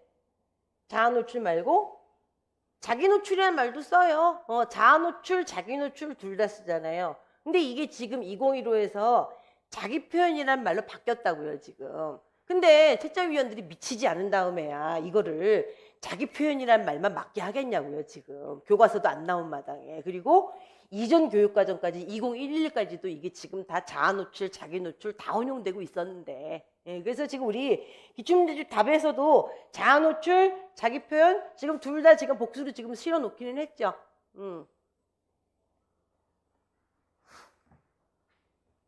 이런 식으로 해놓으면은 이게 참, 이 정도는 신경 안 써도 될 것 같고, 지금 그리고 각종 이론서에서도 지금 다 화법교육론에서도 화법교육론 공식 용어는 자아 노출이에요, 아직까지도. 자, 됐습니다. 그래서 2015 개정교육과정은 어쨌든 참고로 지금 실어놓기는 했어요. 자, 여기서 이론 정리 한번 하고 가시죠. 자, 2015 개정교육과정 옆에 지금, 그래서 2015 개정교육과정이 이렇게 간단해요. 그래서 우리가 보통 이제 이거를 교육과정 했었을 때 볼 때는 아직까지 2009로 보고 있습니다. 그리고 이 자기 노출, 자아 노출 이론은 여러분들 화법교육론에 있는 것보다 오히려 교육과정에서 써 있는 게 훨씬 더 간결하고 정리하기 쉽게 정리를 잘 해놨어요, 실제로. 그리하여 지금 1페이지 오른쪽 보시면은 대인관계가 지니는 중요성을 이해한다. 그래서 두 번째 달라 보시면 대인관계라는 것은 이거를 정의라고 해놨냐. 사람들 사이의 관계를 얘기하고, 자, 대인관계에서 굉장히 중요한 거, 대인관계를 매개해 주는 거는 의사소통이다. 그러니까 두 사람이 24시간 동안에 하루 종일 같은 공간에 있어봤자 말 한마디 안 하면 둘이서 친해질 리가 없다라는 거죠. 대인관계에서 가장 중요한 거는 의사소통이에요. 그리고 박스 안으로 들어가는 거예요. 자, 대인관계에서 제일 중요한 건 의사소통인데, 자, 박스 안에 대인관계를 결정하는 가장 중요한 요인 중에 하나는 자아개념이다. 지금 이게 연결이 어떻게 되는 거예요? 대인관계에서 중요한 거는 의사소통이고 대인관계의 핵심 의사소통인데 좀 더 깊이 들여다보면 대인관계를 결정하는 가장 중요한 요인은 자아개념이고 그 자아개념은 뭐에 의해서 형성이 되는 거고 의사소통에 의해서 형성이 되는 거고 왜냐? 자아개념은 자아에 대한 개념이니까 내 거 내가 만든다고 생각하기 쉽지만은 의사소통에 의해서 다른 사람들이 나에 대한 상을 나와의 대화를 통해서 만들어주는 거라 그랬잖아요. 자, 그리하여 여러분들 자아개념은 대인관계를 통해서 형성되고 발전되고 그래서 대인관계를 통해서 의사소통에 의하여 긍정적으로 형성될 수도 있고 부정적으로 형성될 수도 있다라는 게 그 박스 안에서 하는 얘기. 오케이. 그리고 밑으로 내려오는 거죠. 나로. 대인관계 형성을 위한 사회적 상호작용에 능동적으로 참여한다. 그래서 여러분들 그 두 번째 단락 보시면 되죠. 대인관계의 형성을 위한 사회적 상호작용의 이해라고 나옵니다. 그래서 대인관계의 형성을 위해서 의사소통 참여자는 어느 정도 자아를 노출하는 것이 필요하다. 그래서 자아는 개인적 자아, 사회적 자아로 나누어 볼 수 있다로 나와 있고 대인관계의 형성과 발전이 다른 의미로는 자아 노출의 정도와 비례하는 의미이기도 하다라고 여기 지금 정리가 한 페이지에 지금 쭉 돼 있습니다. 그러니까 자아 노출 이론 여러분들 우리가 수업 시간에 너무 자세히 했고 많이 해가지고 뭐 별도로 말씀드릴 필요가 있나 싶지만 여기 키워드끼리만 그냥 쭉 연결을 해보면 위에 있는 거 대인관계의 핵심은 의사소통이다. 대인관계를 매개하는 거는 의사소통이고 그리고 대인관계에서 중요한 거는 자아 개념이고, 왜? 자아 개념이라는 거는 자아에 대한 개념이니까 내 것 내가 만든다고 생각하겠지만은 그게 아니라 자아 개념이라는 거는 남이 나에 대해서 어떻게 생각했는지를 나한테 얘기해줘서 내가 내 머릿속에 내 자아에 대한 상을 심는 거니까 그것은 의사소통에 의해서 내 머릿속에 자아가 생기게 돼 있는 거다. 그러니까 자아 개념, 대인관계, 의사소통, 삼각형으로 계속 얘네들 관계를 맺는 거죠. 그러니까 대인관계, 의사소통, 자아 개념, 트라이앵글로 얘네들 관계를 계속 가지고 있는 거예요. 그러니까 의사소통하고 지금 자아 개념하고도 굉장히 밀접한 관계를 갖게 되는 거고, 그러니까 의사소통을 통해서 자아 개념은 긍정적으로 형성될 수도 있고 부정적으로 형성될 수도 있고, 오케이? 그 얘기를 지금 계속 하고 있는 겁니다. 그리하여 밑으로 나로 내려와서 자 대인관계, 의사소통 얘기를 계속하면서 그 의사소통 참여자들은 어느 정도의 원만한 대인관계를 위해서는 자아 노출이 필요하다. 근데 그 자아 노출을 갑자기 하지 말고 서서히 상대방이 자아 노출을 하는 거에 맞게 내가 자아 노출을 해야 되고, 내가 자아 노출을 하는 거에 맞게 상대방이 자아 노출을 해줘야 되고. 그래서 지금 대인관계 초기에는 여러분들 사회적 자를 노출하고, 그리고 어느 정도 대인관계가 깊게 맺어지면은 뭐 개인적 자를 노출하고 뭐 이런 얘기들 나오죠. 자, 그 다음 페이지 한번 보세요. 이 페이지. 왼쪽 밑으로 쭉 가시면 여러분들 갑자기 큰 것이 확 나오죠. 다음으로는 관계의 발전 정도에 따른 적정 수준의 자기 노출. 여기는 자아 노출 말고 자기 노출이라고 나오죠. 자기 노출입니다. 그래서 관계의 발전 정도에 따라서 사회적 자아를 노출하다가 개인적 자아까지 적정 수준에서 노출을 하라라는 얘기가 나옵니다. 이게 이제 교육과정 해설서에서 최대로 깔끔하게 정리를 해놓은 거. 그 다음에 이제 3페이지에 여러분들 이창덕 선생님 화법교육론 에서 자아 노출에 대해서 어느 정도 얘기를 하는지 보시죠. 자, 3페이지 왼쪽 보시면 자아 개념 나오고 오른쪽 보시면 자아 노출 나오죠. 자, 자아 개념 여러분들 거기 무슨 표 하나 나오잖아요. 바로 그 밑에 보세요. 글씨체 강조를 안 되어 있는데, 사람들은 타인의 말에 의해서 형성된 자아 개념으로 다시 타인과 의사소통을 한다. 이게 중요한 말인 것 같지 않으세요? 사람들은 타인의 말에 의해서 형성된 나에 대한 자아 개념으로 다시 타인과 의사소통을 하고, 이 자아 개념은 타인과 의사소통하는 방식에 영향을 미치고, 그러니까 남들한테 나에 대해서 긍정적인 메시지를 많이 들은 사람은 나에 대해서 긍정적인 인식을 하게 돼서 긍정적으로 다시 의사소통을 하게 되고, 다른 사람에게 나에 대해 부정적인 메시지를 많이 듣는 사람은 나에 대해서 부정적인 개념을 많이 갖게 돼서 또다시 나에 대해서 부정적인 대화를 계속 많이 하게 돼서 악순환의 연결고리를 지금 끊지 못하는 거고. 자, 그 자아 개념에 대해서 얘기가 나오게 되어 있습니다. 그리하여 그것에 대해서 연결되는 얘기가 3페이지 오른쪽 위에서 두 번째 줄, 즉 부정적인 메시지를 계속 받아서 부정적인 자아 개념이 형성된 사람은 부정적인 자아 개념을 가진 사람의 의사소통 방식으로 소극적이고 비판적으로 상대를 대하게 된다. 됐습니다. 자, 그리하여 밑으로 내려오셔서 2번 자아 노출 얘기가 나오죠. 자아 노출과 관련된 이론에 의하면 인간관계의 발전은 서로에게 자아를 노출하는 정도에 비대하게 돼 있다. 왜냐? 아까도 계속 얘기 나왔던 게 대인관계에서 제일 중요한 건 뭐였고? 의사소통이었고. 자, 의사소통에서 중요한 거는 자아 개념이었고, 자아 개념과 연결된 거는 또 자아 노출이었고, 그래서 인간관계의 발전은 서로에게 자아를 노출하는 정도에 비례하고, 그래서 처음 관계가 형성된 후 사람들은 대화를 통해서 자신에 대한 정보를 알리게 되고 자아 노출을 하게 되고, 근데 자아 노출을 하게 되면은 일단 사회적인 자아부터 노출하기 시작해서 점점 개인적 자아를 노출하게 돼 있다. 그래서 여러분들 4페이지 보시죠. 노출의 단계. 그래서 노출 내용 맨 왼쪽 것만 한번 보시면 되지 않겠어요? 너와 상대에게 유용한 정보부터, 그러니까 일반적인 얘기들, 뭐 날씨 얘기부터 시작해서, 그 다음 기호, 그리고 뭐 정치, 책, 영화, 공공연한 주제 뭐 이런 것들, 아니 맨 나중에 감정, 정서 이런 개인적인 것들까지. 요 정도 얘기가 지금 실려 있습니다요. 그러셨죠? 이게 여기가 지금 여러분들 지금 1페이지부터 지금 4페이지까지 실려 있고, 자아노출 이론이 여러분들 다시 한번 어디에 실려 있냐면은요, 자아노출 이론이 40페이지에 한 번 더 실려 있을 거예요. 40페이지.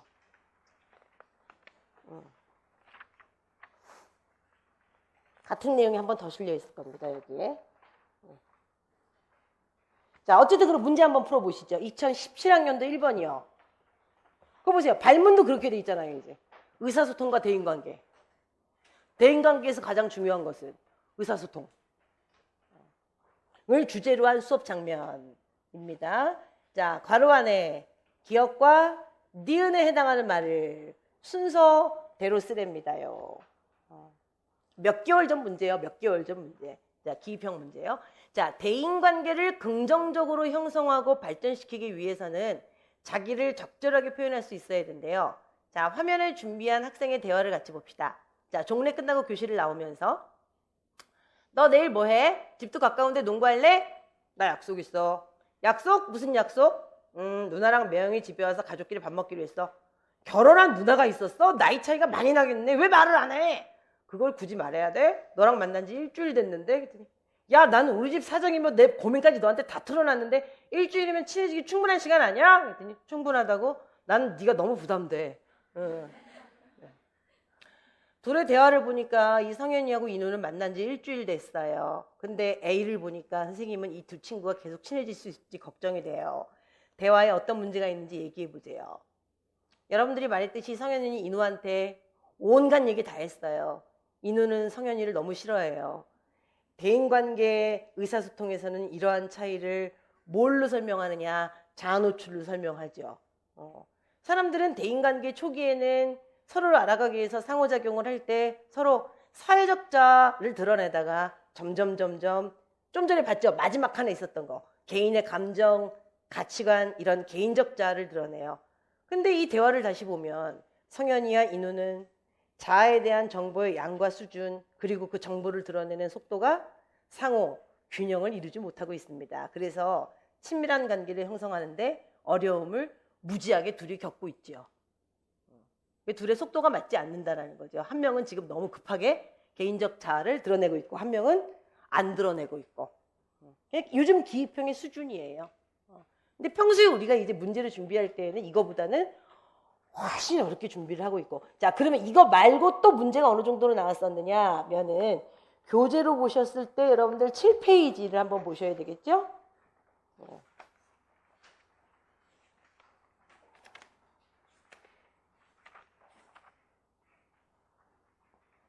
이건 서술형이네요.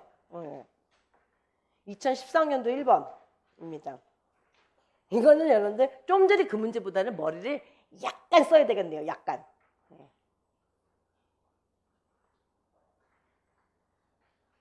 자, 화법과 작문 과목을 담당하고 있는 교사가 여기는 자기 표현이라고 나왔네요. 여기는 용어가 아예. 자기 표현과 사회적 상호작용에 관한 내용으로 수업을 하였다. 자, 자아 개념을 설명한 후 학습 활동에 활용한 과제고 보기 1.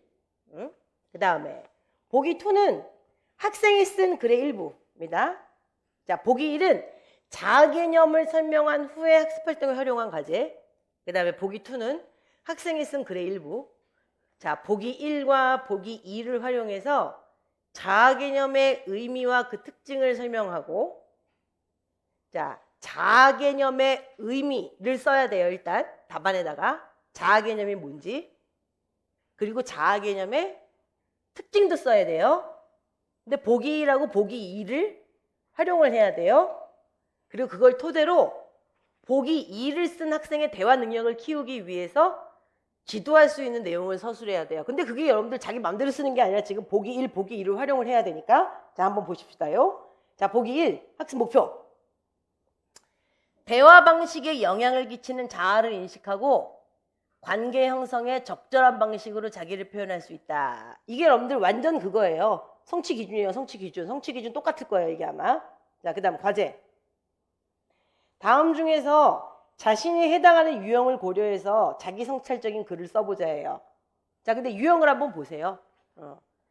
자, 유형 1에 해당하는 인간은 어떤 인간이냐면요. 말은 되게 많이 해. 근데 자아 노출도 되게 많이 해. 이런 사람 부담스럽죠.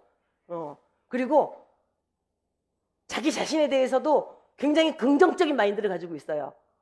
이런 사람 되게 부담돼. 근데 유형 2, 말은 많이 하는데 자기에 대해서는 얘기를 안 해.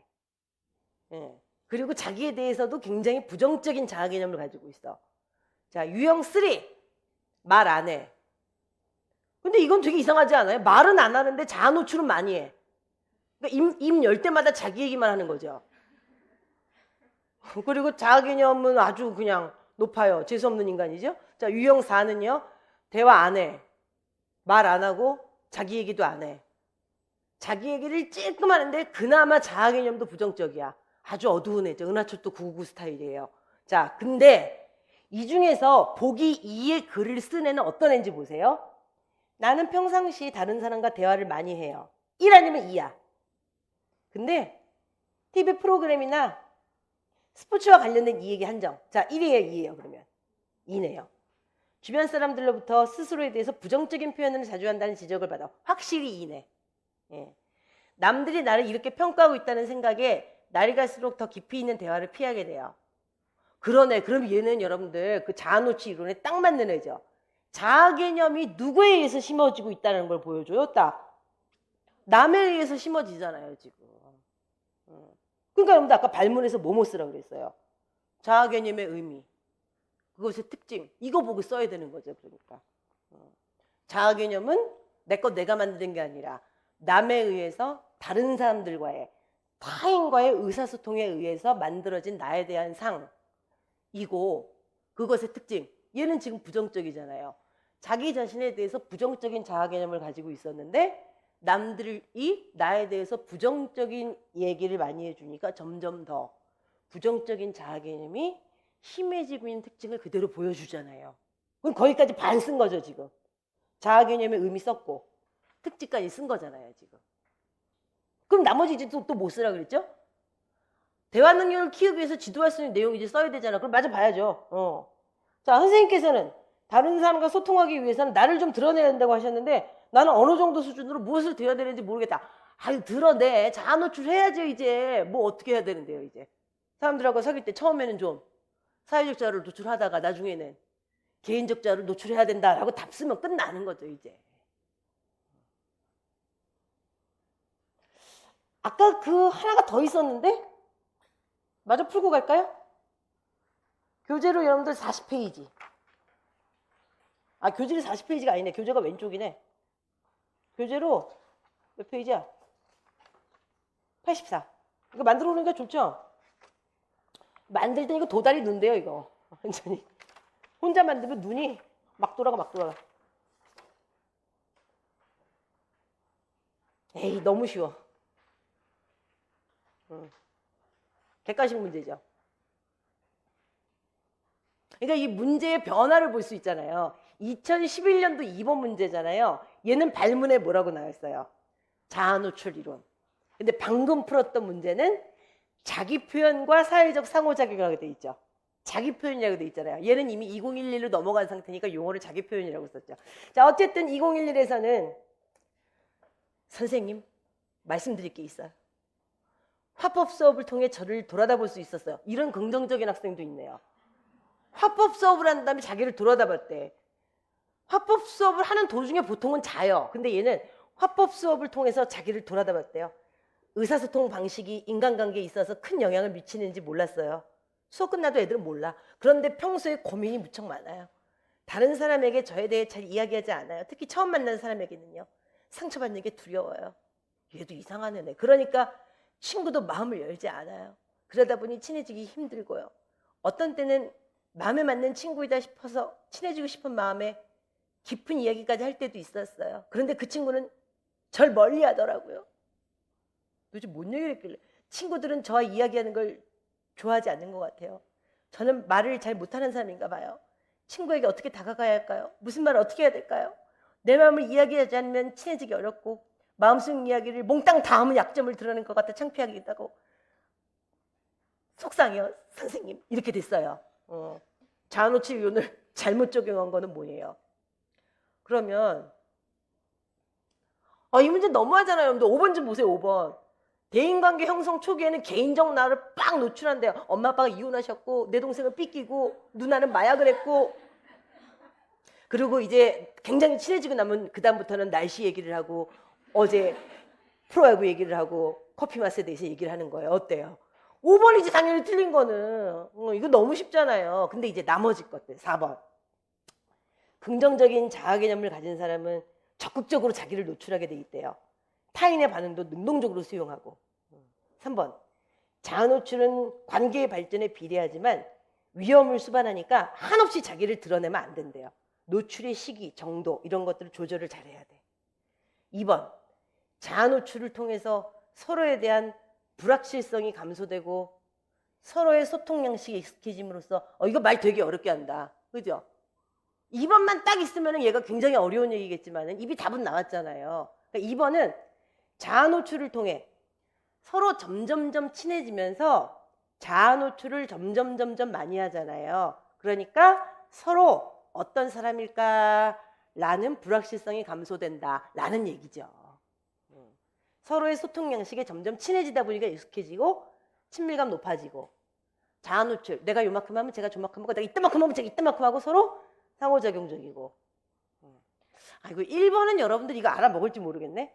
의사소통을 통해 관계를 형성하고 유지하고 발전시켜 나갈 때 자아 노출은 핵심적인 역할을 하는데 이때 화법 행위는 언어의 관계적 목표와 직결된다. 그래서 이거는 2009 교육과정에 있는 얘기예요. 언어의 관계적 목표. 언어라는 건 여러분들 인간관계를 맺어준다라는 점에서 언어의 관계적 목표라는 거를 2009에서는 따로 설정을 했어요. 실제로.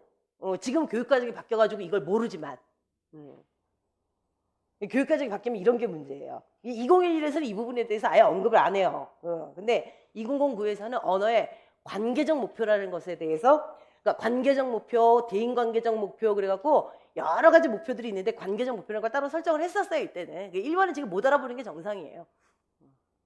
자, 자아 노출 3개 다 풀었습니다. 그러니까 이제 이렇게 되면 내일은 이제 술술 나가는 거죠. 초반에는 시간이 많이 걸리고. 근데 이제 이론을 한 번 보고 이제 문제를 쫙 푸는 거니까 이게 나아요. 초반에 좀 시간이 걸리더라도. 자, 2017년 1번 됐고요. 그 다음에 2017년 9번 보시죠. 교재 13페이지입니다. 해설지 보시죠. 해설지 5페이지.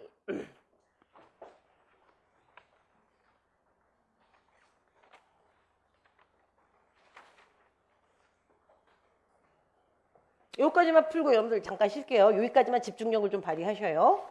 자, 여기 간단하니까. 이 문제 기억나는데 이 문제 작년에 극적으로 건진 문제인데 이 문제 아주 막판에 했거든요. 막판에 기입형으로 여러분들 우리가 준비한 건데 서술형으로 나왔습니다. 자, 지금 얘는 해설지 먼저 보셔야 돼요. 자, 옆에 여러분들 지금 5페이지 왼쪽에 2011 개정교육과정에서 자, 지금 26, 27, 28, 29번 지금 성취 기준 있죠. 얘네들이 자기 표현과 사회적 상호작용으로 묶인 애들이에요. 그럼 얘네 말고 또 뭐 있는데요, 지금? 화법과 작문에서. 자기 표현과 사회적 상호작용 말고 정보 전달도 있고 설득도 있고 자기 표현과 사회적 상호작용도 있잖아요. 근데 자기 표현과 사회적 상호작용 중에서 지금 음영이 들어간 게 27번이에요. 그래서 27번만 달랑 실어 놓느니 페이지는 어차피 한 페이지 잡아먹으니까 26, 28, 29도 지금 한번 보시라는 얘기죠. 근데 27번 중에서 그러니까 이건 여러분들 딱 여기만 보는 게 아니라 지금 전체적으로 상을 한번 잡아보라는 얘기예요. 화법과 작문 중에서 작문은 쓰는 거고 화법은 듣기 말하기지만 듣기 말하기 중에서 아무래도 말하기 교육이 듣기에 비해서 좀 교육의 폭이 넓잖아요. 그래서 화법과 작문이 좀 묶여 있죠. 자, 화법과 작문은 둘 다 정보 전달에서도 공통점이 있고 설득에서도 공통점이 있고 그리고 자기 표현과 사회적 상호작용 면에서도 공통점이 있죠. 그래서 이렇게 묶여 있잖아요, 지금. 근데 지금 자기 표현과 사회적 상호작용의 면에서는 화법이나 작문이나 27번 성취 기준 면에서 교육할 만한 내용이 있다라는 거죠. 자, 그 교육할 만한 내용이 27번 뭐냐면 갈등을 유발하는 상호작용의 장애 요인을 점검해서 원활하게 의사소통할 수 있도록 만들어줘야 된대요. 자, 말을 하든 글을 쓰든 상호작용할 때 뭐가 생길 수 있다? 장애 요인. 자, 그 장애 요인에 뭐가 있는지 이제 보세요. 글씨 바뀌죠. 의사소통 구도에 대한 인식의 차이, 의사소통 방식에 대한 오해, 특정 의사소통 방식. 근데 이 중에서 지금 문제에 나온 게 뭐냐면은 의사소통 구도에 대한 인식의 차이. 예. 근데 난 이게 기입형으로 나올 줄 알았더니 이게 서술형으로 나왔더라고요. 의사소통 구도에 대한 인식의 차이입니다. 그래서 나는 이 말 되게 싫어하는데 의사소통 구도의 인식의 차이, 의사소통 구도에 대한 인식의 차이는 여러분들 사람들이 평소에 하는 말 중에서 가장 쉬운 비유는 뭐냐면요. 웃자고 하는 말에 대해서 죽자고 덤벼든다는 말 있죠. 나는 그 말이 되게 싫어요. 난 그 말이 되게 싫은데 가장 적절한 비유는 그거 같아요. 그러니까 다들 웃자고 하는 말에 대해서 죽자고 따지고 덤벼드는 경우 있죠. 그러니까 농담을 했는데 논리적으로 막 파고드는 경우 있잖아요. 그거는 웃자고 말한 사람들의 의사소통의 구도, 의사소통 인식에 대한 구도랑 죽자고 논리적으로 따지고 덤벼드는 사람의 의사소통 인식에 대한 구도가 다른 거예요. 그럼 싸움이 붙는 거죠. 아니면 오해가 생기거나. 그게 여러분들 지금 얘기하는 뭐예요? 상호작용의 장애 요인이라는 거예요. 그게. 그래서 여러분들 오른쪽 보세요. 이거는 여러분들 교육과정 현수가 너무 간단하기 때문에 이런 경우는 교과서를 옆에다 제가 붙여드리잖아요. 언제나. 자, 위에 제목 보세요. 자기 표현과 사회적 상호작용의 원리 중에서 갈등 해소와 의사소통. 갈등이 언제 생기느냐? 첫 번째, 개인의 특정한 의사소통의 방식. 왜 말할 때 껌 씹거나, 말할 때 다리 떨거나, 말할 때 뭐 침 찍찍 뱉거나 뭐 이러면은 말할 때 되게 기분 나쁘죠? 이런 경우, 개인의 특정한 의사소통 방식. 눈 내리깔고 하거나 뭐. 1번 됐고, 2번, 의사소통 구도에 대한 인식의 차이. 이거예요. 자, 두 번째 단락 보세요. 의사소통 구도에 대한 인식의 차이는 그 다음 줄. 예를 들면 한쪽에서는 장난을 치려고 했는데 상대는 정색하며 받아들인 경우. 한쪽에서는 공감이 필요해서 넋두리 하려고 그랬는데 상대는 내가 해결해 줄게 그러고 뛰어나오는 경우. 이런 경우 되게 어이없죠. 그냥 전화해서 넋두리 했는데 자기가 해결해 주겠다고 막 집에 찾아오고 이러는 경우. 한쪽에서는 정중하게 대하려고 했는데 한쪽에서는 오히려 심리적인 거리감을 느껴서 쟤는 나랑 안 친하구나 라고 느끼는 경우. 이런 경우가 의사소통 구도에 대한 인식의 차이. 그럼 이제 오해가 생기고 의사소통에 장애가 생겼다고 생각하는 경우. 예요. 됐습니다. 이게 지금 여러분들 교과서를 2개를 실어놨어요. 천재 거 하나, 그 다음 페이지에 비상 거 하나. 이게 여러분들 이제 2011 교과서에서 실어놓은 거. 그 다음은 여러분들 이제 6페이지 오른쪽에는 뭘 실어놨냐면은 6페이지 오른쪽에서는 맨 위에 2009에서 구두 언어와 문자 언어, 화법의 구두 언어적 성격 그래가지고 문자 언어하고 구두 언어하고 비교한 거 하나 실어놨어요. 문제에서 좀 쓸모가 있어가지고. 그리고 2번 화법의 상호 교섭적 성격. 이것도 좀 실어놨고. 이거는 뭐 아주 뭐 꼭 필요한 건 아니지만은 그래도 문제 풀 때 약간 쓸모가 있어가지고. 그 다음에 8페이지. 8페이지는 뭐 실어놨냐면은요. 왼쪽 옆에 나 중간 거. 자, 의사소통 참여자의 소통 방식, 뭐 의도, 상황 이런 것들을 추리하면서 들어야 된다. 추리하면서 듣기, 추론하면서 듣기 뭐 이런 것도 참고적으로 실어놨고 그 다음 9페이지에는 뭐 실어놨냐면요 2015에서 그거 매체에 따른 듣기 이런 게 있다는 것만 소개를 시켜놨어요. 이거는 뭐 아주 뭐 결정적으로 필요한 건 아니고 이제 문제 한번 풀어봅시다요. 네. 2017년 9번이요. 이것도 시킨 대로 써야 돼요. 시킨 대로. 작년에 여러분들 시험 치고 나오신 분들 이제 안 붙었으니까 여기 앉아 계신 거잖아요. 이제는 여러분들 좀 놀려 먹어도 별로 안 아프죠. 이제 올해 시험이 다가왔으니까 내가 1, 2, 3월 달에 안 건드렸잖아요. 떨어졌다고 놀리고 이런 거 안 했잖아요. 그때 놀리면 울고 나가고 그래요. 어? 이제는 좀 무뎌졌죠. 그 시험 어떻게 썼죠? 뭐 이렇게 써서 틀렸죠? 이렇게 썼어야 되는데 이런 얘기 안 하잖아요. 그러니까 1, 2, 3월 달에는 여러분들 시험에 실패하고 다시 오신 분들이 이제 꽤 있어도 제가 드리는 말씀은 긴 인생에서 한번 떨어진 건 괜찮아요. 뭐 시험 붙고 그때 교통사고 당해서 죽을래요? 아니면은 시험에 떨어지고 오랫동안 행복하게 살래요? 이런 거나 묻지.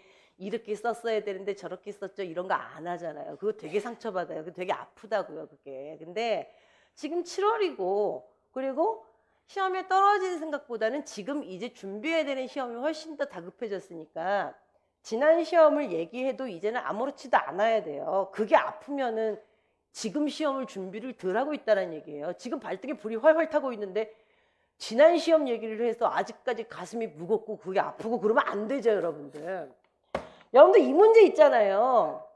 자기가 아는 거 쓰면 안 돼요. 여기서 시킨 대로 써야지. 이거 점수 못 받은 사람 엄청 많아요. 그래서 이 문제는 여러분들 나와줘서 고맙기는 해요. 의사소통 구도에 대한 인식의 차이라는 말을 알고 있는 사람이 별로 없었으니까. 근데 이 문제를 시킨 대로 잘 쓴 사람은 굉장히 드물어요. 그래서 너무 어이가 없는 거예요. 한번 생각을 해보세요. 자기가 얼마나 웃긴 짓을 했는지. 자기가 이 문제에서 몇 점을 받았을지 한번 생각해 보세요. 근데 의사소통 구도에 대한 인식의 차이라는 말을 자기가 틀림없이 썼다면, 그 문제를 썼다면 4점을 받아야 되거든요. 그 말을 썼다면. 근데 아마 1점밖에 못 받은 사람 되게 많을걸요. 시킨 대로 써야 되니까. 여러분들 교육론을 시킨 대로 쓰면은 웬만하면 좋은 점수를 받아요. 근데 지나고 나서 내가 얼마나 무식한 짓을 했는지 가슴을 이제 와서 칠 수... 자, 보세요. 다음은 매체에 따른 의사소통의 장애 요인. 여기서 되게 기뻤을 거예요. 장애 요인 나왔다. 점검해서 원활하게 소통할 수 있다라는 학습 목표를 달성하기 위해서 수업 자료를 뭐 준비를 했답니다. 가하고 나를 바탕으로 해야 돼요. 저런 거 개무시하면 안 돼요. 여러분들 생산적 적두사 개. 가와 나를 꼭 바탕으로 꼭 다에서 갈등이 발생한 이유 두 가지를 A에 주목해서 서술하래요. 여러분들 문제 낸 사람들의 심리를 생각해 보세요. 그러면 어떻게 답을 쓰라는 얘기일까요? 가와 나를 바탕으로 다에서 갈등이 발생했대요. 그 이유가 두 가지래요. 그러면은 다에서 A에 주목해서, A는 다 안에 있잖아요. 그러면은 A에서 갈등이 발생한 이유가 다에서 주로 A에서 갈등이 발생한 이유를 가에서 하나 찾고 나에서 하나 찾아야 되겠죠. 그렇게 쓰셨나요? 그렇게 안 쓰면 점수 못 받아요. 출제자들은 그렇게 쓰라고 발문을 저렇게 길게 쓴 거예요. 근데 그걸 개무시하고 내가 쓰고 싶은 대로 쓰면 어떡해요. 그러면 1점이나 2점 받았겠죠. 근데 시킨 대로 더듬이나만 쓴 사람은 4점 다 받았을 거예요. 그러니까 얘는 아마 답이 세 단락에 나와야 될걸요? 의사소통 구도에 대한 인식의 차이 때문이다. 어차피 여러분들 시험 답안도 연역적으로 나오는 게 좋으니까, 부가식으로 나오는 게 명쾌하니까. 근데 그 이유는 다의 A에서 이런 갈등은 가에서 찾아보면 이것 때문에 나왔고 나에서 찾아보면 거기서 나온 것이다 라고 그러고 딱 끝나야 되죠. 해보시죠, 여러분들. 가. 자, 음성언어에서 면대면으로 대화하면 이래요. 음성언어 사용하고 동일한 시공간에 있고 준언어, 비언어 이런 거 활발하게 사용할 수 있어요. 근데 온라인으로 대화하면은요, 아유, 음성언어처럼 문자 잘 사용 못하죠. 동일한 시공간에 있지 않아요. 그러니까 준언어, 비언어를 효과적으로 사용 못하니까 사람들이 자꾸 이모티콘 이런 거 쓰죠. 근데 요즘에 이모티콘 이런 게 너무 잘 나오죠. 서로 대화하는 것보다 훨씬 잘 돼. 자, 나. 의사소통은 화자, 청자가 서로 공유한다고 생각하는 의미를 언어를 통로로 해서 상호작용하는 거예요. 근데 실제로는 화자가 전달하려는 내용이 의도대로 잘 전달이 안 돼, 청자한테.